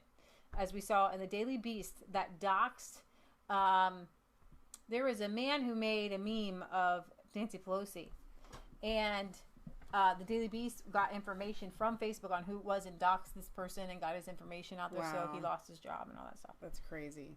Breitbart News has already covered some of the individuals that Facebook placed on its list of potential hate agents. Paul Joseph Watson evidently was categorized as hateful and banned from the platform, in part, according to the document, because he praised Tommy Robinson and interviewed him on his YouTube channel. Candace Owens and conservative author and terrorism expert Brigitte Gabriel were also on the list, as were British politicians Carl Benjamin and Anne-Marie Waters. I don't believe Anne-Marie is on Facebook anymore. The Benjamin edition reveals that Facebook may categorize you as a hate agent merely for speaking neutrally about individuals and organizations on that social network that they consider hateful. In the document, Facebook tags Benjamin as a hate agent, signal for neutral representation of John Kinsman, member of the Proud Boys. Wow. Facebook also accuses Benjamin, a classical liberal and critical of identity politics, as representing the ideology of an ethno-state, and for a post in which he calls out an actual advocate for an ethno-state. In addition to the more unorthodox signals that Facebook uses to determine if its users are hate agents, there is also predictably hate speech. Facebook divides hate speech into 3 tiers depending on severity and considers attacks on a person's immigration status to be hate speech. Here's how hate speech both on and off of Facebook will be categorized. Individual has made public statements or statements made in private and later made public using tier 1 or 2 or 3 hate speech slurs. Wow. 3 incidences in one statement or appearance equals a signal. 5 instances in multiple statements or appearances over 1 month equals a signal. Now, so I want to talk to you guys really quickly about Facebook's Messenger app. If you don't do Facebook, you're not going to understand this, but they've made it so that unless when you're using Facebook on your cell phone and you get a message from somebody, unless you have the Messenger app, even from your desktop on your cell phone, you can't open up and view that message. Right. They have made it virtually impossible unless you are using a laptop or some other device. I think even, don't quote me on this, but I don't even know if you can use your tablet. I think you have to download the app. Maybe you can with your tablet. I bet the chat box pops up, but I know for sure on your cell phones you have to download the Messenger app in order to read that message. I believe that within their terms of service, when you download that app and agree to it, that you agree to allow them to read and monitor and save anything that you say in that message. So if you want to send a private message to somebody and you say something that's anti-Muslim or anti-Islam, you had better believe they are recording that and they know exactly who you are. So be careful when you're using that app.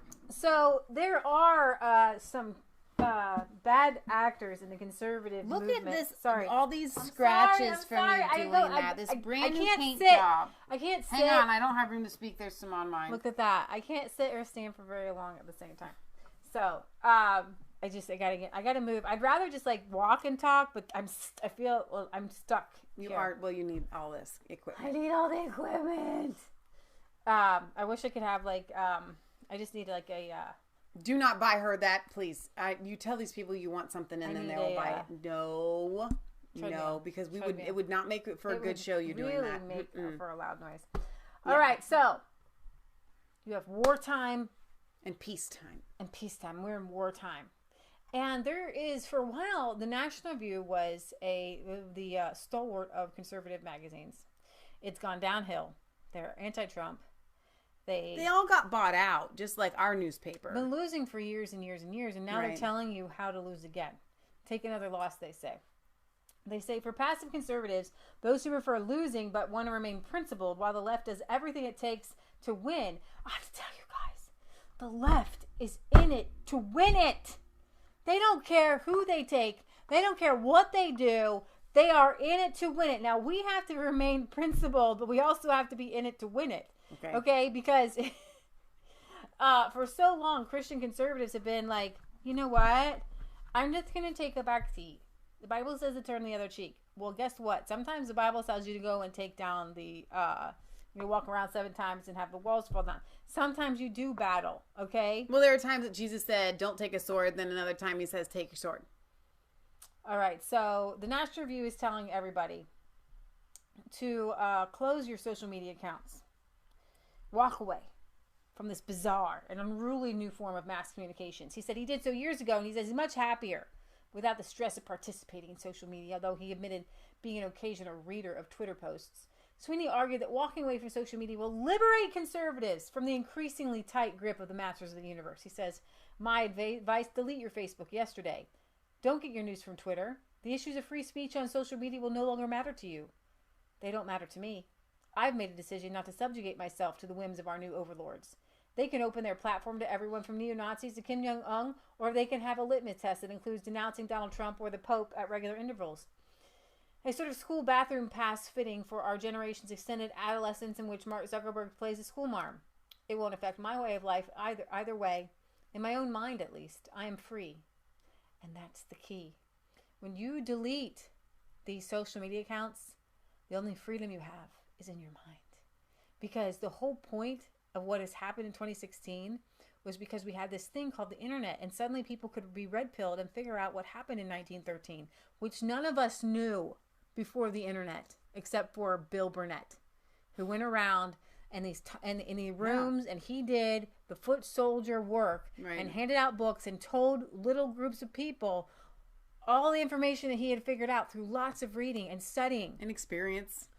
But guess what, guys? You and I, there were groups. What's the Burke Society? John Birch Society. John Birch Society.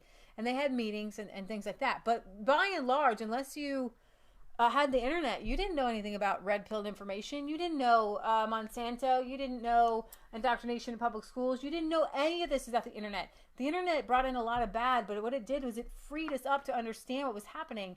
And in 2016, without the social media, WikiLeaks wouldn't have gotten their information out. Okay, so, and yes, and we should talk about WikiLeaks again because I have a sneaking suspicion that when the rubber meets the road, Donald Trump knows that WikiLeaks was the reason he won the election, pretty much. So I think that is going to come into play. But with this guy, and I hope you don't finish reading his article because it's making me ill. Wait, no, this is not his article. This is an article about his article that's telling you not to do it. Okay, well, I'm just saying whatever this guy is saying, but let me hit what he's saying here really quickly. He's telling you to walk away from your Facebook and all these social media accounts because he did it and he's fine. Well, he's a writer and he has a voice. One of our very dear friends has a grandmother that we call our grandmother because we love her so much. She is on Facebook and she makes posts that are so well informed, it blows my mind. She now has a voice to anyone in her life that follows her on Facebook. It gives people, the everyday Joe, even if you don't have a YouTube channel, a chance to speak out and spread truth to people in a way that you normally wouldn't be able to do. So it's all fine and well for this guy because he has a voice. Okay, that's like telling somebody that's a movie star, or excuse me, that's like somebody that's a movie star telling other people, don't take self-home videos. You know, you don't need to take videos of yourself. You don't need people to see you on video, and you don't need people to see pictures of you. All the while, I'm a movie star, and everybody gets to see me and my pictures and my videos. But you don't need that. I don't have to take videos of myself. I don't have to take pictures of myself. I don't have to take pictures of my family. You know, it doesn't make any sense because you're already in the limelight, and then for you to tell people they can't have their little thing. Right. I mean, it's so stupid. Well, what this article goes on to say is this is not unreasonable advice from a personal perspective, but it would be catastrophic for the conservative movement, I say libertarian movement, or any free thinker at large. Right. Individuals who find social media stressful, aggravating, or distracting are well advised to make do without it. If conservatives as a whole walk away and allow the left to control the internet without a fight, they are dooming themselves to helpless observer status forever. Yeah. And that's what I'm telling you guys. Oh, I'm just going to get away from Facebook, or they're censoring, so I'm just going to leave. Do you understand that you're literally giving up ground that that the left will just take and run with? You're literally saying they're shutting down social media, so they can have the 2020 elections. They can have my government seat. They can have all this. They can put the girls in the boys in the girls' bathrooms. They can have transgender stuff. They can have the pro-choice. We can kill all the babies. It's going on and on and on and on and on because you don't have a voice in mainstream media. Right. You don't have a voice. You have a voice on social media. Right. We, the people, finally have a voice. And guess what? We literally get to go straight to the top to Donald Trump, the president, through social media. And that's what they're upset about. And that's why they're trying to shut us down. And so that's why I tell people, don't shut down your Facebook. Just be wise and careful about it. Wait for and make your post strategic and make your move when you feel like it's the right way to make a move. Right? So yesterday, or maybe the day before, I was in the car with Kansas, and we were in heavy traffic. And remember, we live in a city that when I was a child, the traffic wasn't heavy like this. It's crazy. The urban sprawl has become ridiculous. And he was just like, man, I can't wait until I can move out to the country and get away from all this. And I said, you know what? I long to move out to the country and get away from it all as well. But for some reason, God has us living here in the city. And do you know why? And I literally said this to him in the car. I said, because we're called to fight the fight to change it for everyone. And if that means that we can't just go out to the country and get some land and have some horses and cows and cattle and pigs and chickens and live a good old country life, meanwhile, the rest of America implodes. And I said, it will come after you later. It will come out to where your safe spot is. How many people do you know of that live in the country and then all of a sudden at the very edge of their property, or they thought that they lived in the country and then they've built something bigger? You can't just walk away and bury your head in the sand and just say, listen, if I'm not on social media, it doesn't affect me. If you don't want to be on social media, that's fine. But if you're just doing it because you're like, well, then fine, I'll just walk away. That's not the answer. The answer is to stay and fight for these are civil rights that are being stripped away, and it's not just the civil rights of being able to be on the platform. Okay, they want to get rid of you because they don't want the truth in every other area, whether you're talking about abortion or whether you're talking about migration or whatever you want to talk about with what's going on in our country. Those are the issues that we're discussing, and those are the reasons why they don't want you on social media. See, here's the thing. This would be a fitting end for the strain of conservatism that I grew up with, that prefers losing with dignity and kvetching from the sides without engaging in pitched political battles. And that is why it is the almost outsider Christians, so those who stand up for Christianity but maybe don't have Jesus Christ as their Lord, maybe don't go to Bible studies, the Paul Joseph Watsons who swear like a sailor, Mike Cernovich's, I don't know if there's a God or not, but I like Christians. You know, you've got Candace Owens out there and they're becoming more faithful, they're becoming more Christian as their fight goes on, but they are doing the fight that conservative Christians should have been doing all along, and they were losing, and their pants were falling off. They were losing so bad. But here's the thing. He says, for those conservatives, the best outcome is to be buried with quiet dignity in the sands of history, spotless gloves clutching the hilt of a principal sword that never tasted blood. A few kind words muttered in eulogy by the victorious left-wing associates before they stroll away, those on CNN who will, you can have your little conversation with Ben Shapiro. Before they stroll away from the gravesite and fling themselves into their next pitched win-at-all-costs battle to redefine America. There isn't much ground left to give. The free speech is most definitely what Sun Tzu would describe as fatal terrain, the battleground of last resort, where retreat is not an option. If conservatives give up social media to the left and withdraw to a few boutique alternative platforms with zero influence on the major media coverage, platforms that will probably exist only until the victorious left gets around to demonetizing them, then right-wingers won't be winning any more elections. If there's one thing everyone from American intelligence experts and Chinese censors and Russian trolls farm agree on, it's the enormous influence social media exerts on politics. This author exerts on politics. Their author perhaps unwittingly alluded to this in his column by admitting he still reads occasional Twitter posts and understands the powerful cultural influence of social media. It cannot have escaped his notice that a great deal of news coverage is shaped by social media or based almost entirely on tweets and Facebook posts. President Donald Trump routinely makes headlines with his tweets. Is the passive conservative crowd turning away from social media because Trump uses it, so therefore it must be vulgar and beneath them? They might ponder the 2012 election then, where the vastly more aggressive and coordinated efforts of Barack Obama's re-election campaign allowed him to box in challenger Mitt Romney, control news coverage about the race, and coordinate supporters. It is astonishing that anyone who remembers either the 2012 or 2016 presidential races could think walking away from social media would be anything but a suicidal handicap for conservatives. We've seen it happen before. When the left consolidated its grift over education, passive conservatives raised a few objections and then abandoned the field. Conservatism is now blacklisted in Hollywood as enthusiastically as communism was in the McCarthy days, with only a few outspoken actors and directors openly fighting back, and some of them have been deplatformed recently. Conservatives were told to retreat from the cultural issues after the Reagan years because cultural issues were toxic and moderate voters hate moralistic scolds. Today, the left campaigns furiously on cultural issues and dispatches squadrons of moralistic scolds to silence everyone who disagrees with them. In contrast, conservatives dug in and fought back in the realm of news media, ignoring recommendations to be satisfied with dominating AM radio. Dissenting voices now flourish everywhere, from ratings-dominant Fox News to Breitbart News and to radio shows that are still going strong like Alex Jones and InfoWars. Why is it that Fox News is the strongest is the strongest cable news network out there? The left obviously thinks conservative news media has a major impact on politics. They complain about it constantly and attack it incessantly. Why do you think they go after Alex Jones to get him? CNN literally lobbied YouTube, lobbied Twitter, lobbied Facebook to get Jones off because he was so effective. Right. The argument about social media between opposing factions of conservatism echoes the debate over populism in the 2016 election.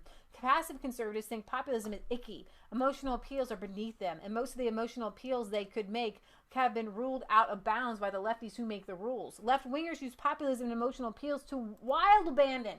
Virtually every appeal made by the Democratic Party is a populist appeal. Democrats don't waste any time lecturing each other about the evils of populism. They just do it over and over again. Okay. Free healthcare, free this, free that, the AOC, the New Deal. It's this populism. There's Bernie Sanders. It's a populism. And as Steve Bannon says, you're either going to have left-wing populism or you're going to have right-wing populism. A strange and dangerous new belief that only government can be guilty of censorship is taking hold. On the left hand, the left, on the other hand, uses every means available to squelch conservative speech and would fight like wildcats if any attempt were ever made to censor them. They would never, for an instant, accept the notion that some conservative-dominated company has the right to deplatform them, and they should meekly toddle off to start their own micro-blogging platform if they don't like it. The left makes endless war against Christian bakeries and chicken restaurants for resisting its political demands. A conservative tech company that began deplatforming left-wing writers and organizations would be swiftly brought to heel without a single thought spared for the principle of businesses being allowed to choose their customers. No one cares about private property rights of business owners when the left launches a civil rights crusade. Why is it wrong for conservative Americans to expect their politicians and thought leaders to launch crusades for their civil rights? Okay, so pause right there because I think we need to take breaks when you read these big, long articles so that people stay with us. Are you still with us? Because what Leah is saying is absolutely right, but she's not saying it. She's just reading it from something else that somebody else wrote, but it is still spot on. But I want to insert right here because I want to give... Patriot Gallery said that our show yesterday was maybe a little bit depressing as far as vaccines and stuff goes, and we could talk about that another time. I'm going to get to the good news here. But I want to talk about really quickly as like a little interim in this big long article that is very exciting and gripping. And that is, or in intermission, is Jordan Peterson's new Think Spot that he's doing with Dave Rubin. Mm-hmm. That is really, really exciting. I'm super Jordan encouraged. Peterson announces free speech platform ThinkSpot. So I think it's going to be the alternative to a Facebook. Am I right? Or a Twitter, right? It's not the equivalent of YouTube. I don't know. Honestly, I don't. Not a lot has come out. Gotcha. It's now the only issue is that it's going to be subscription based. We don't know how much it's going to cost for a subscription based anti-censorship platform. So I just know that honestly, there's more to come out later. You can go and sign up. I did get an think it's going to be a lot like Twitter, where they're talking about these 50 word minimums and things like that. Mm-hmm. Because I think that they see that Twitter... Your comment length can't just be one word. It has to be 50 words. Oh, it has to be 50 words. Yeah. Mm-hmm. Because even if you're being a troll, you have to be a quasi-witty troll. That's interesting. But what if, 50 words is a lot? It is a lot. So maybe that's why they're calling it ThinkSpot. So it'll be interesting to see how it takes off, especially with it being subscription based. But I think I had read somewhere that you only have to subscribe once. Well, you I think that is this Summit News? So Scotty says Jordan Peterson is not a Christian. You are correct in that. But I think he's a closet Christian. He hasn't said. He has just said that people to, I don't think he wants people to know. But as far as the teaching of the Christ, he is a Christian. Exactly. He's kind of like Thomas Jefferson in that respect. So Paul Joseph Watson on Summit.news, he is coming up with one his as well. He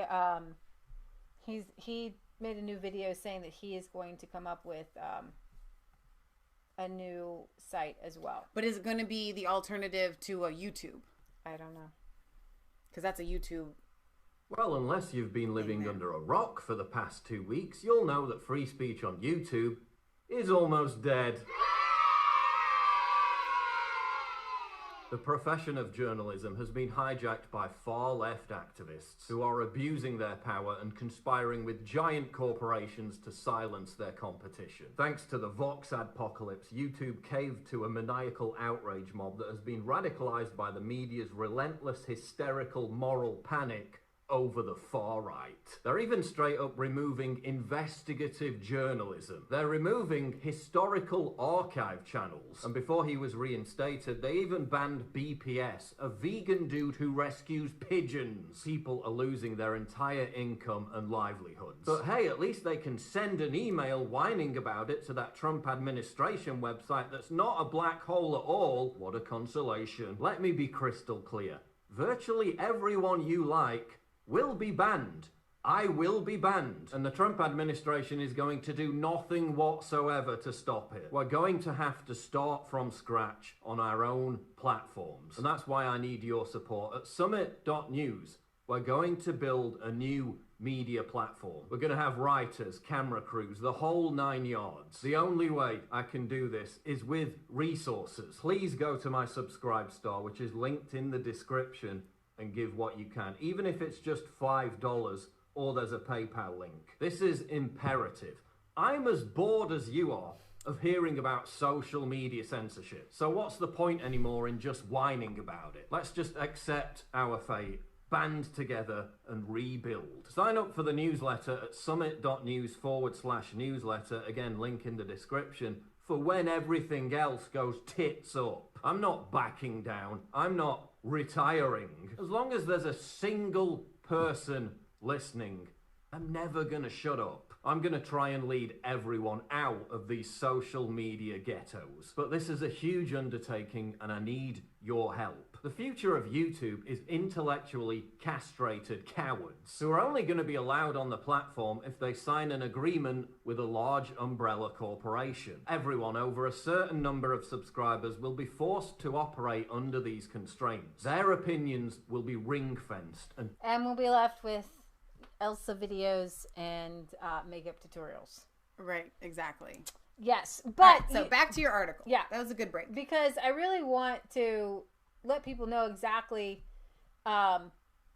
what's going on here and why we're not going to give up. You notice that Paul Joseph Watson isn't saying leave these platforms. He likes his platforms. He wants to stay there, but he says, when I'm banned, I need to be somewhere. Right. I need to get my voice out somehow. This is all too important to me. Right. Right. And what that shows is that for a lot of these people, it's not a job to them. It's important. These issues were important. That's why we come to you. They're important to us. And what's so wrong with having it broken up a little bit? Because we talk about, you know, like a Walmart.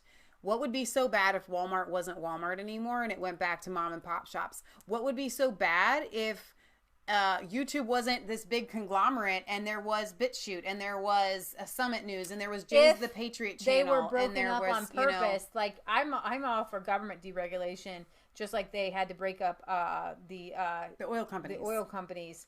So I don't want people to leave. I don't like the idea of separating only because... No, I don't either. I'm just saying, like, if that's what happens, but who's to say that's the worst thing possible? Here's the thing. Facebook and Twitter and YouTube were places where everyone gathered. Mm-hmm. Where you have these other places, they're going to be a place where only some people gather. Sure. So you're not going to engage with people, and it literally will create these giant vacuums of you're just literally hearing to the same people over and over again, and you're not engaging. It was the engagement that changed 2016. It was the challenging of people's preconceived ideas that most people have. There's only a small amount of these people, comparatively, percentage-wise, that are on it, that are going to keep going to try to find other sites. Okay, people went to Facebook because that's where... Hey, Facebook me. Hey, Facebook me. Hey, Facebook me. Hey, Facebook me. Here, it's like basically saying, here's my phone number universally. It's literally like having like Bieber or another app on your phone and telling your friends to find you on this one app, and they might not even know you're there. Yeah. Okay. So while the right is getting nervous about getting whacked with the ban hammer for spreading anything that might be labeled as disinformation or conspiracy theorizing, the left is free to spread all disinformation and conspiracy theories it pleases.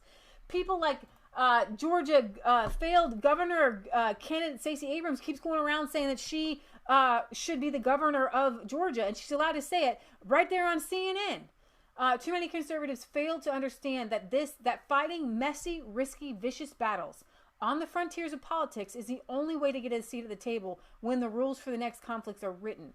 They are constantly focused on process, while the left cares only about outcomes. The outcomes most desired by the left is to win arguments forever by silencing the other side. Allowing the left to make progress towards that outcome without a fight is incredibly dangerous. Nothing would please Democrat strategists more than a quiet exodus of dispirited conservatives from social media just as the 2020 election heats up. Left-wingers have seen what happens when conservatives fall back from cultural battlefields, and they've been very pleased with the results. The classic Star Trek episode, Taste of Armageddon, featured a war fought by aliens who decided real combat is too brutal and unpredictable. So they fought their war through computer simulations and ordered the casualties from imaginary battles to march into extermination booths for a quick and painless demise. Passive conservatives walk with silent dignity to the extermination booth when informed that they have lost another cultural battle. It's so much cleaner and less painful than fighting tooth and nail to defend the principles they keep talking about. Wow. And I feel like that's really what it is. It's like the conservatives are like, well, I think we lost. Let's just go kill ourselves. Yeah. But we haven't lost anything. I mean, seriously, Trump's approval rating is higher than ever. Now, I don't hinge our success on Donald Trump. I'm just telling you that if people are approving Donald Trump, then they're approving so many of the issues that have been buried and talked and maligned, talked bad about for so many years. Trump really does represent the American people, the American base. So the left wants to get rid of ICE. That's what all the Democrats are running on. This is the agency that arrested 140 illegal aliens, nearly a third of which have criminal records, in a 5-day raid across multiple Midwest states. The ICE agents last conducted a raid across Illinois, Indiana, Kansas, Kentucky, Missouri, and Wisconsin that resulted in the arrest of 140 illegal aliens, 5 of whom were women and 135 were men. Most of a third of the illegal aliens arrested in the raid, 42 in total, had prior criminal records and convictions but continue to live illegal in the United States. After serving time, if you serve time here in the United States, which I don't think that you should serve time in the United States, I think that you should be taken back to prison in South America, wherever you came from. But if you serve time, you don't get to be released back into American society. Here's a couple. A 38-year-old Honduran illegal alien in Indianapolis. He has several felony convictions, including 2 driving under the influence criminal convictions and a hit-and-run conviction. 55-year-old Mexican illegal alien. He had several criminal convictions, including a domestic battery conviction and 2 driving DUIs. A Mexico illegal alien in Chicago had firearm criminal convictions, one of which was a felony. 48-year-old Guatemalan illegal alien in Louisville, Kentucky, after his criminal intimidation arrest in Wichita, Kansas. 42-year-old Mexican illegal alien in Milwaukee. He has a domestic abuse criminal conviction. And it goes on. And then just today, I was reading in my own newspaper that 4 people were arrested, 3 of whom I believe were here illegally. I know for sure at least 2 of them were. One was deported. They had brought over 170 pounds of marijuana from California into the state of Ohio. Illegal. Wow. And so, where do I want to go from here? I'm going to mention this in passing. Donald Trump teams up with Kim Kardashian to promote second chance hiring for inmates. Yes, that is Kim Kardashian. Yes, that is Donald Trump. No, it is not photoshopped. President Donald Trump teamed up with reality star Kim Kardashian on Thursday to promote employment for former prison inmates. Jared and Ivanka were incredible and really pushed for it, and I think they were being pushed a little bit also by Kim Kardashian and Kanye, Trump told the audience. Wow. Too often, former inmates are not considered for jobs, even if they are qualified. And so she's got this rideshare program that she's got. And I just love that she's there and she's doing her thing. And I can only cover it for a moment. So just don't make me. Okay, so you do know that Kanye wants to be president, right? Yeah. And I think that these people, God bless them, and it's fine, but whatever. When you're that famous, you really think that the world is your oyster and there's nothing that you can't achieve. So I really believe that when Kim and Kanye, remember how we talked on yesterday about how you need money, fame, and then the next is power. Okay. So Kanye and Kim had money and fame in the bag. The only thing left is power. So they lay in bed at night and they think to themselves, we could be, if I start advocating, like if I start dealing with the president and Kim Kardashian is thinking I could be taken seriously, I could be, into politics and if I do that and we start doing these kinds of things and then someday, you can be president and we can have power, we can live in the White House. And I think they dream about these things.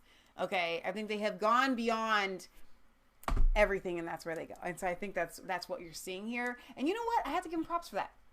If those are your dreams, start doing things to achieve your dreams. Well, she's going to law school now. She's going to law school and take herself seriously. She wants people to take her seriously. Same-sex couple featured on Discovery Family's My Little Pony. So we have 2 ants here. Coinciding with Pride Month, the Discovery Family cartoon series My Little Pony has introduced a same-sex couple for the show for the first time. Producer Michael Vogel told People on Thursday for the timing of the episode, The Last Crusade is a happy coincidence. The episode introduced a lesbian couple, Aunt Holiday and Aunt Lofty. They care for Scootaloo. The episode has already aired in Europe and will be broadcast in the United States on Saturday. In May, the animated children's series Arthur and PBS showed a gay wedding with Arthur's teacher, Mr. Ratburn. Oh, no. That's a problem. That is a problem. There's a problem, I think that what happened is My Little Pony probably got bought out by... Look at this dude with like the little 5 o'clock shadow here with his shirt open like that. I mean, that's kind of intense too there. My Little Pony went a little risque. Not the same My Little Ponies you played with. No, it's kind of like why do they have to have a gender It's with anything. All these newspapers, they're going to buy out everything. There were no male My Little Ponies, I don't believe. I think they were all just kind of female ponies, weren't they? No, I think there were male ones, like blue ones and stuff. I don't know. Cultural wars right there, baby.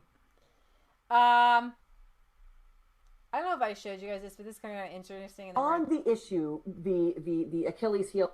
This guy is a lefty guy who runs a podcast, and I think I showed it to you about Elizabeth Warren, but here he says he doesn't believe her, but what's very interesting is his response here about the... Or not, as the case may be, we shall see. You really pushed her on her claims of being Native American, right? Which she has made over time, right? I mean, we all know this. It's been documented. Here's more of your exchange. I'm not a person of color. I'm not a citizen of a tribe. And tribal citizenship is an important distinction and not something I am. So.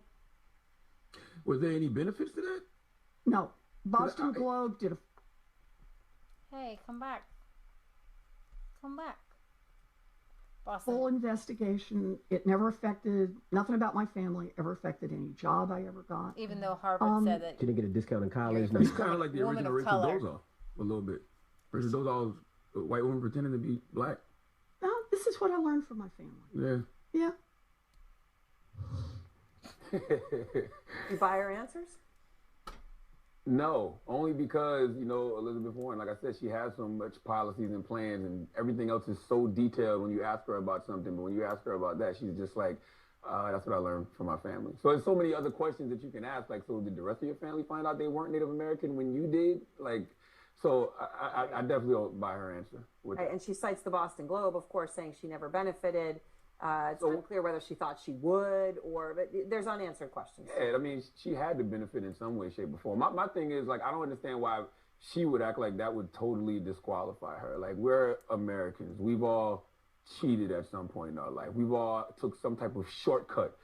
We've all tried to get ahead in some way. Look at her face. So if she did that at some point in her life, that wouldn't make me look at her and be like, "Oh, you're just a terrible right, you wouldn't human dismiss being." her for that. No, okay. Nobody. I'm not. Which is I'm interesting. not You're saying her perfect. answers don't add up, but the issue itself is not disqualifying for you. It's the dishonesty. You can be dishonest at one point in your life, but if you admit that, hey, I was dishonest here, and I learned from that lesson, I can rock with you. So was she smart to put this in the rearview mirror? Because obviously she was slammed for taking the DNA test, right? I mean, Trump has seized upon it. She did that in December. People said, "Oh, this is really bad for her," and yet she does appear to have moved on. Was she smart to essentially do that and get it done, learn the lesson? I mean, yeah, but eventually people are going to keep asking her about it until she acknowledges it in a real way. Meaning, hey, I did it. I was wrong. This is why I did it. I thought I could get ahead. And, I learned my lesson from it. I thought I could get ahead if that's what you think is the case, but that's certainly not what you're saying. I believe in. Oh my gosh, it's so. I think it's hilarious because I want to kind of give Elizabeth Warren a tiny bit of the benefit of the doubt, and that is this. I think it's possible, not plausible, but it's always possible that she did grow up with this kind of tale, right? But like she just admitted, tribal citizenship is a huge difference and distinction. She knew that she didn't have it, and she knew that she didn't have the history to get it, and so she did lie. She knew what she was doing. She knew that she was bearing something falsely, right? And so just admit that. Yeah, I knew that I didn't have the tribal citizenship, and I shouldn't have done it, and I thought that it might help me out a little bit, but it didn't really. She would go, like this guy just said, she would actually get a lot further if she did that rather than this hanging on to, whatever. What is this? Okay, so I'm not going to cover this a lot. Alex Jones covers it a lot. A lot of people cover it. The whole drag queen kid thing. During Pride Month, there was a lot of disturbing videos on Twitter of little kids in like booty shorts doing like booty dances during the gay pride parade.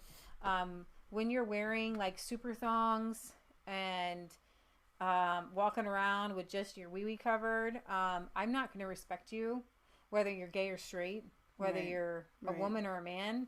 I'm not going to listen to what you have to say. Yeah. Okay? At least Kim Kardashian, when she goes to the White House, she wears clothes. If she doesn't, I'm not listening to you. Right?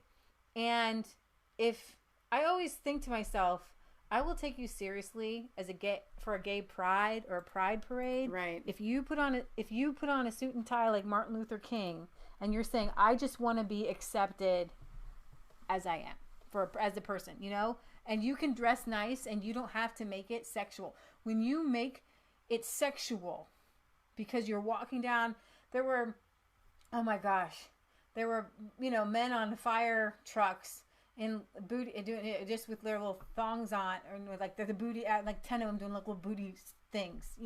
There's sexual gyrations. Well, and they want kids to show up because they want kids to think that it's normal to go in public and be sexual and have these sexual gyrations and craziness. And they see this kid started watching the cross-dressing show RuPaul's drag show when he was 2. And to say that he came up with this on his own, his mom is dressing him in these things. Before you get into this article, I want to, when you mention these gay pride parades, okay, if it was a straight pride parade, okay, you do realize that straight people have sex too, okay? Straight people are sexual creatures as well. So why is it that if you were to have a straight pride parade, you wouldn't have a bunch of straight people gyrating and having sexual actions? And if they did, I would say you would condemn it. But I want to answer my own question. The answer to that is that to be a homosexual and to be proud of it, they want to get the message across of this. I am more perverted and more out there than straight people, and I'm allowed to be proud of that I want my body, my sexuality, my sexual organs, my sexual orgies. I want the fact, I want all of that. I want society to accept me because I want to expose myself. I want to be a sexual creature, and I want everybody to have to see my goods, to listen to my crude jokes, to see me in public. That's what they want. That's what they want to be proud of. I want to put a qualifier on that because not all gay people are that way. But if you go to the parades that do this, those people, that's what they're trying to exemplify. Other people, I saw some interviews because the guy with the microphone was there, the stick, and he interviewed some people, and he interviewed some gay people, said, it's just gotten worse and worse. I want to be proud to be a gay person, but I don't support all this stuff. Good. There were gay conservatives there who said, I don't support all this naked stuff. I don't like this stuff. Shouldn't be in front of kids' eyes. There was a picture you showed of yesterday, or somebody did, of a little girl covering her eyes, and her parents are standing behind her, and this guy is walking. For a while. I'm like, seriously, but what I really have, and here's the thing: adults are going to do what adults are going to do, but I don't think kids should have to be there. Okay, and this is where I draw the line, because I'm not going to go up to a guy dressed in drag and say, "Don't do that." But I am going to say, if you're going to do that, not in front of children, right? Okay, not in front of children, because this is what happens. So the mother of Desmond is amazing. A 12-year-old drag queen kid has defended her decision to allow her son to perform on stage at a gay club in New York while patrons tossed money at the boy. After revealing that 7 different agencies had conducted investigations into whether Desmond was being abused, his mother, Wendy, told host of an Australian TV show, "There is nothing wrong with the show." "Do you think it's the right environment for a 12-year-old?" asked the host, noting that some of the gay men in attendance felt very uncomfortable about their performance. "No, it was an all-ages show. It was in a queer safe space. Obviously, there are not a lot of heterosexual safe spaces right now that he can perform in." Which is very interesting, because normal people don't want to see little boys dressed in drag doing. Drag queens, by definition, are sexual. Yeah. A drag queen show is sexual in nature. It is not just, hey, I'm a dude dressed as a girl.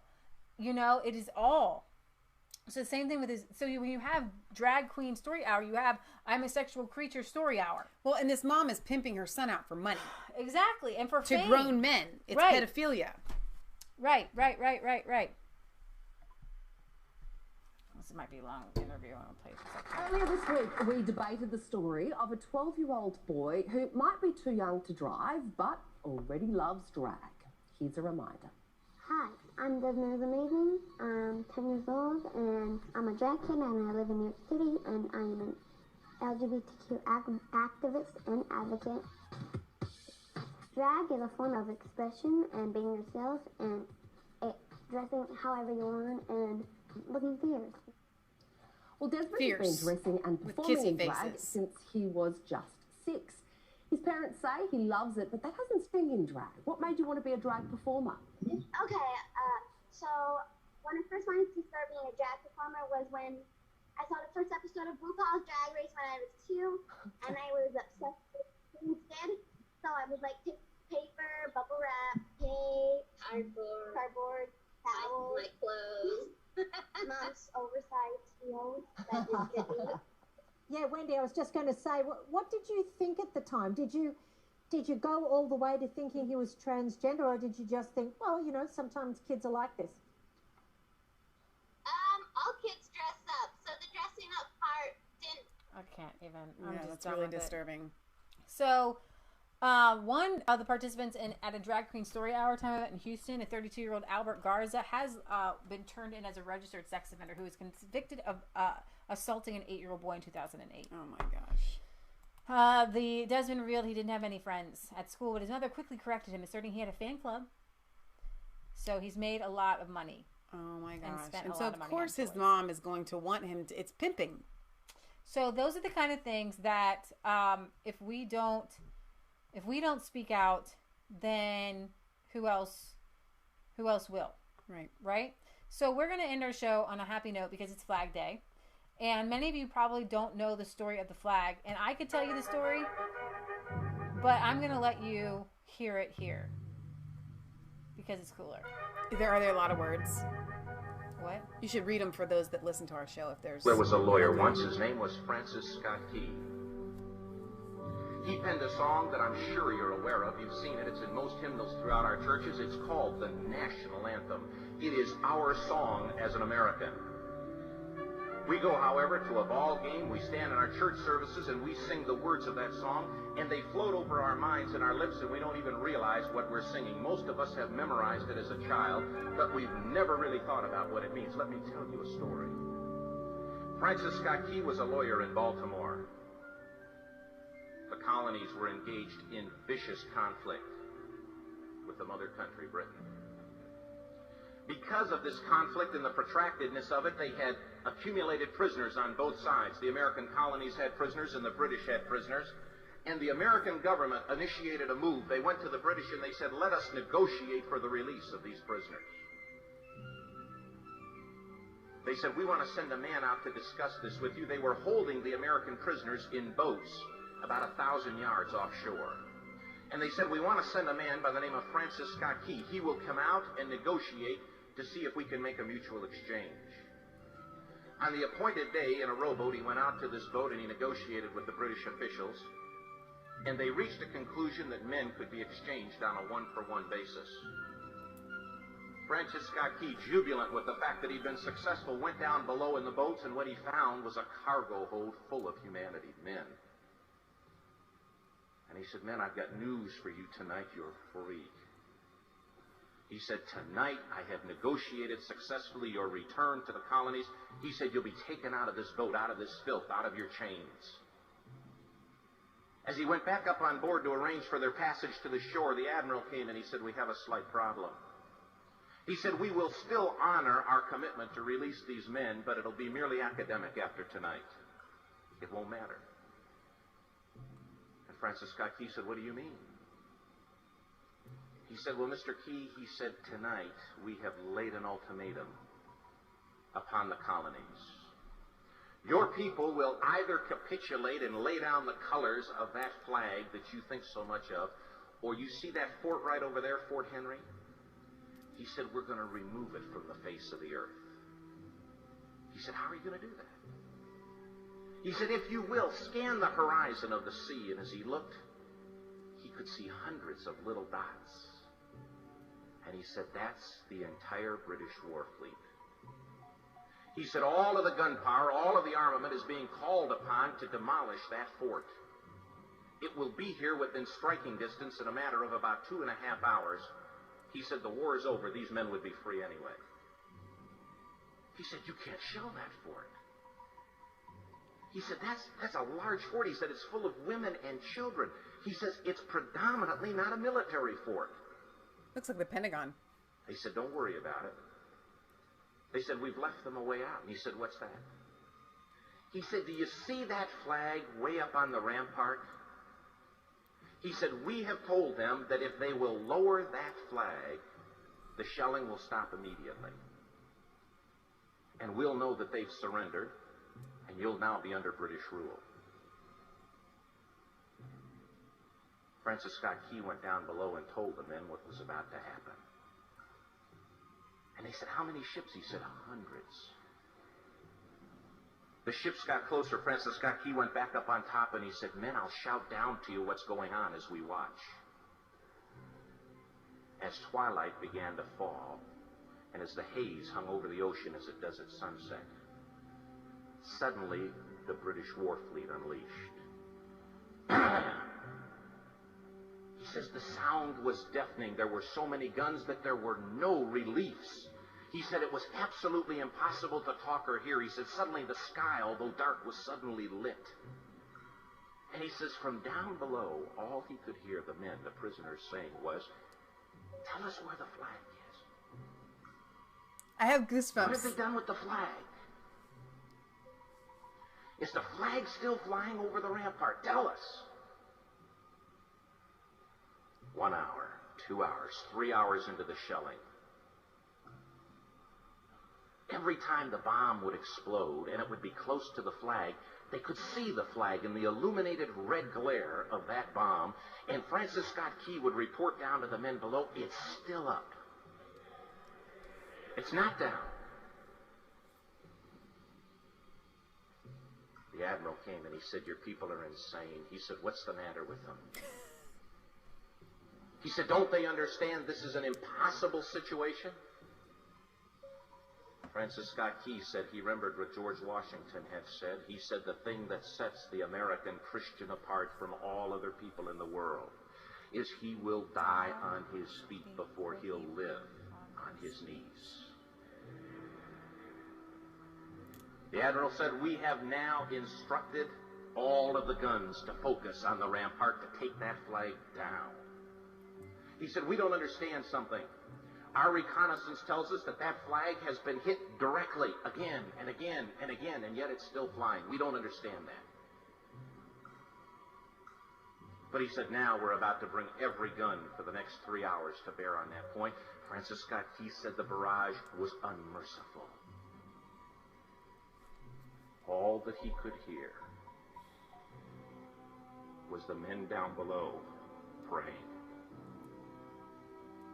The prayer, "God, keep that flag flying where we last saw it." Sunrise came.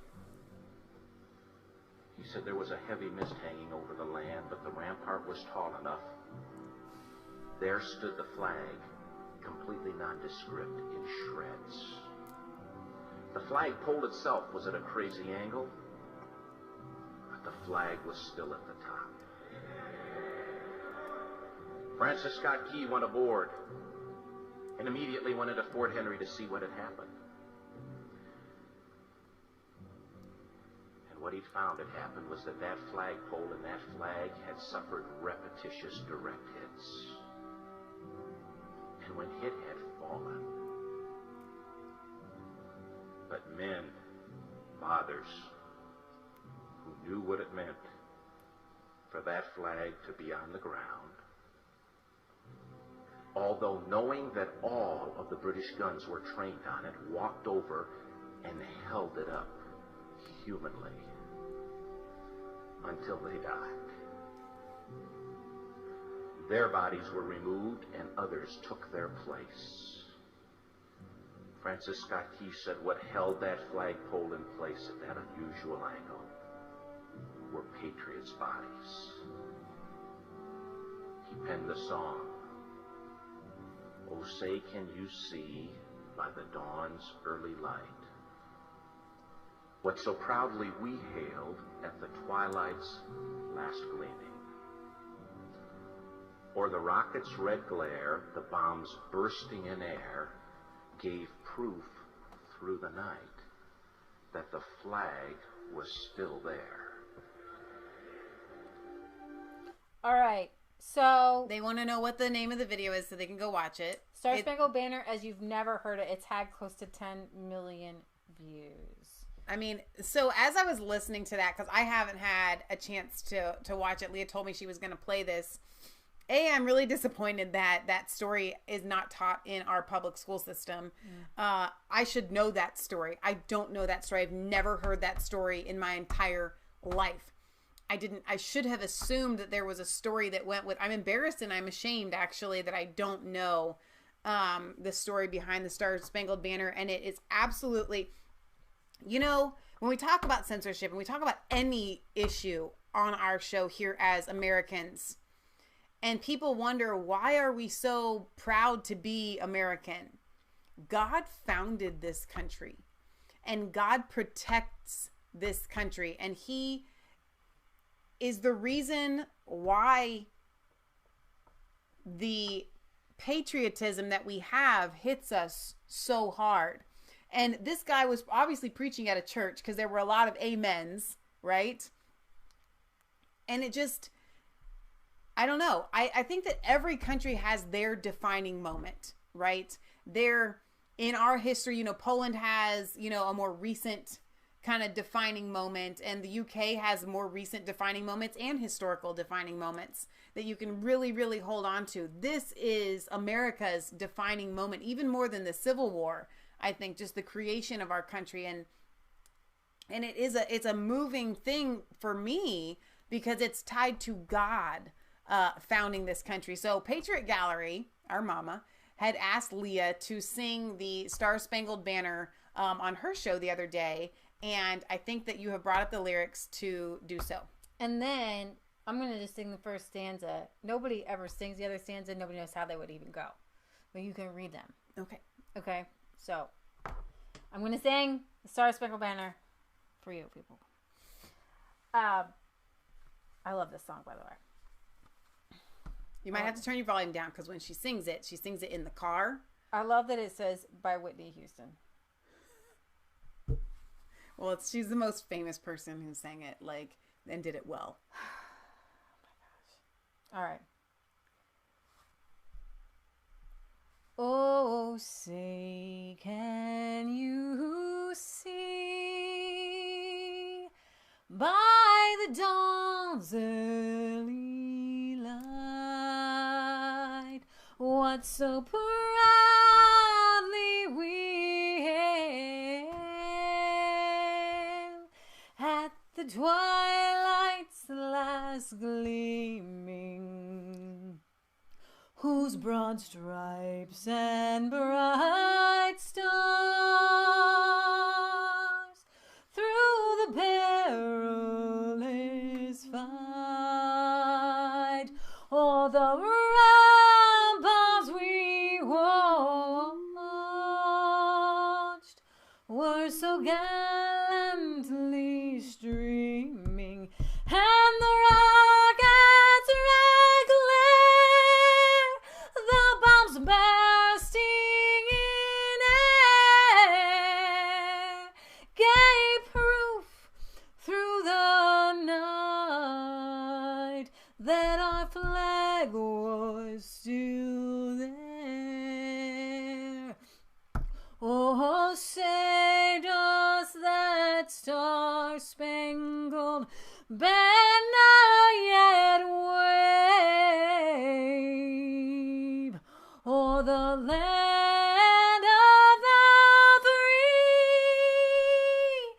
and the home of the brave.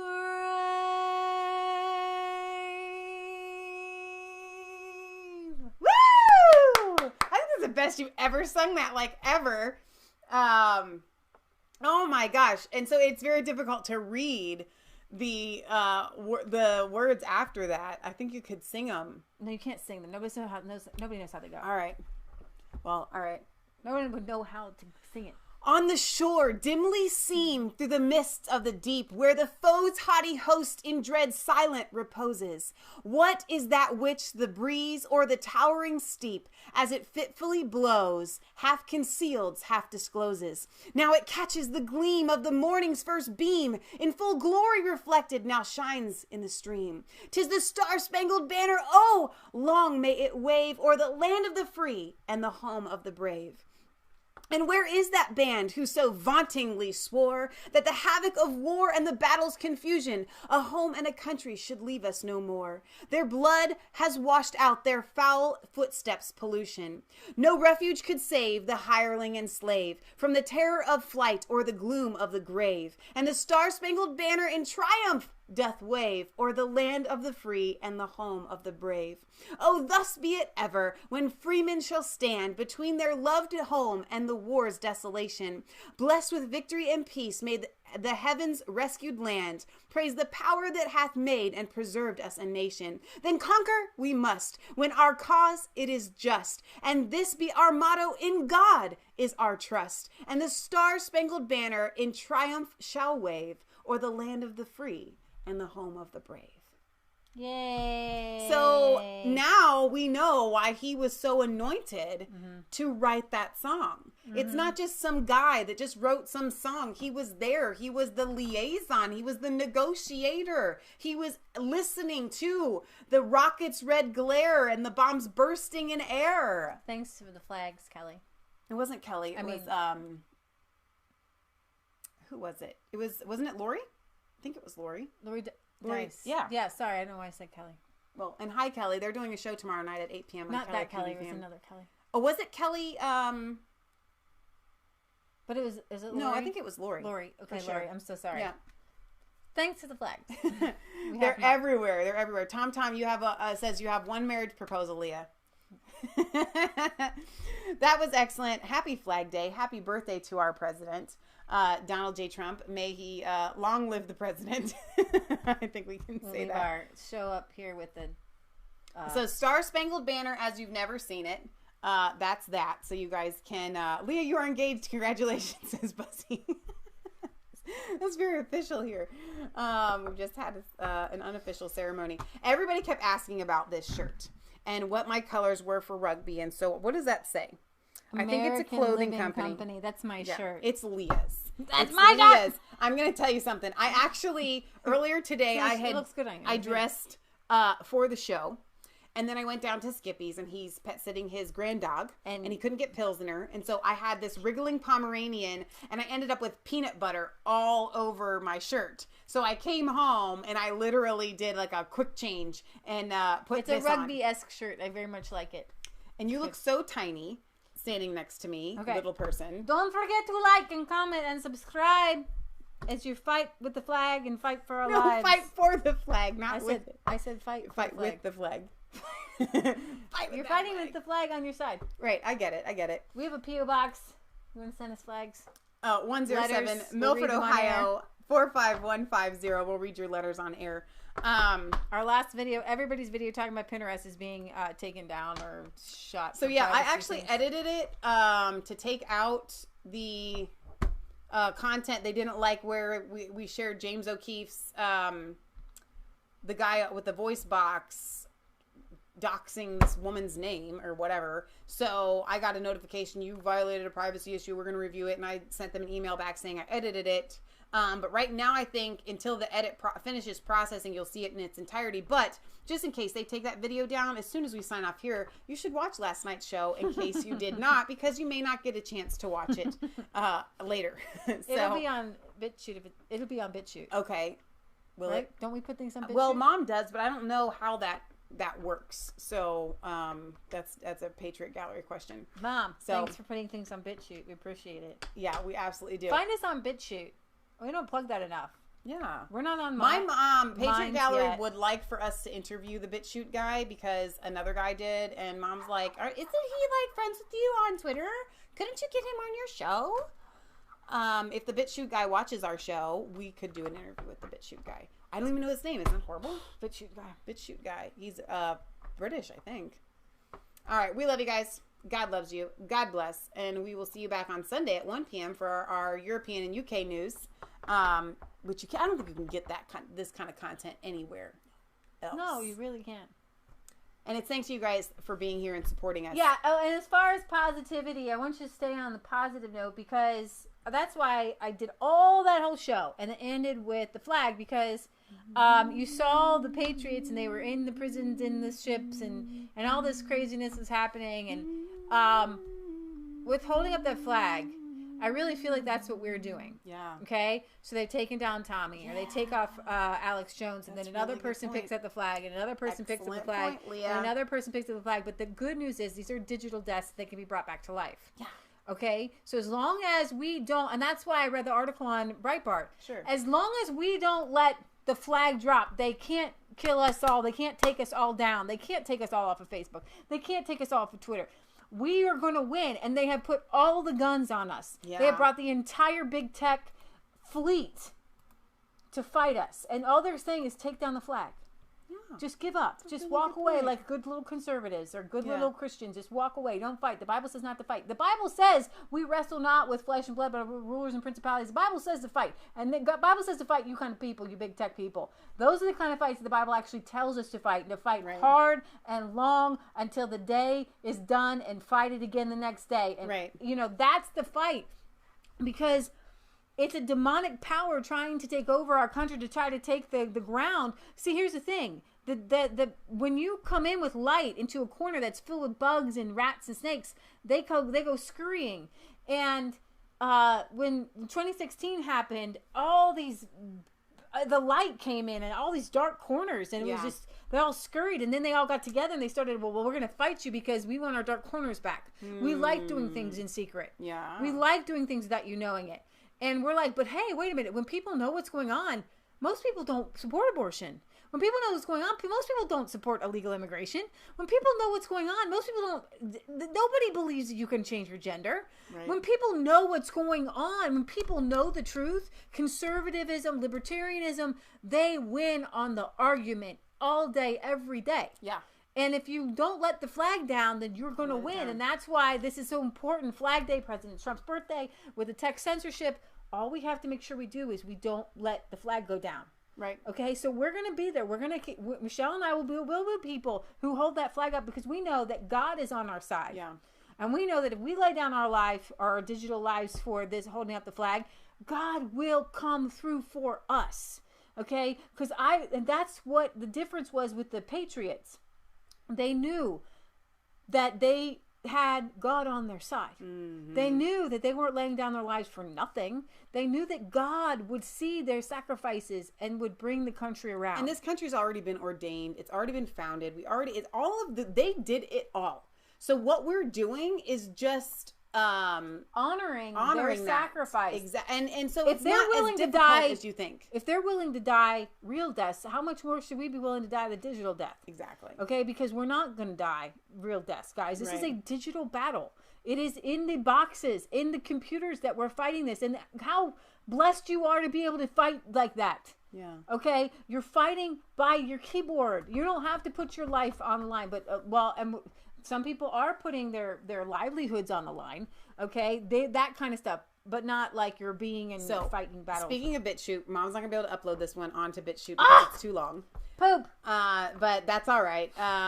Poor Mom. I'm sorry. And somebody had asked, if you put things on BitChute, why aren't you posting that? Why aren't you putting that in the description? I gotta be honest, guys.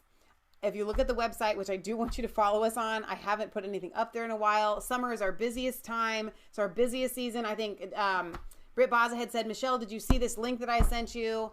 Guys, we're struggling to get sleep.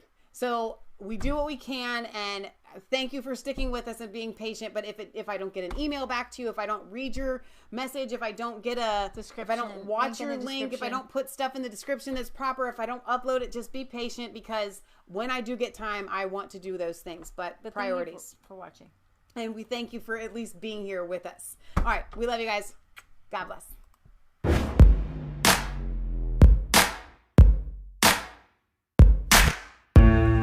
Was called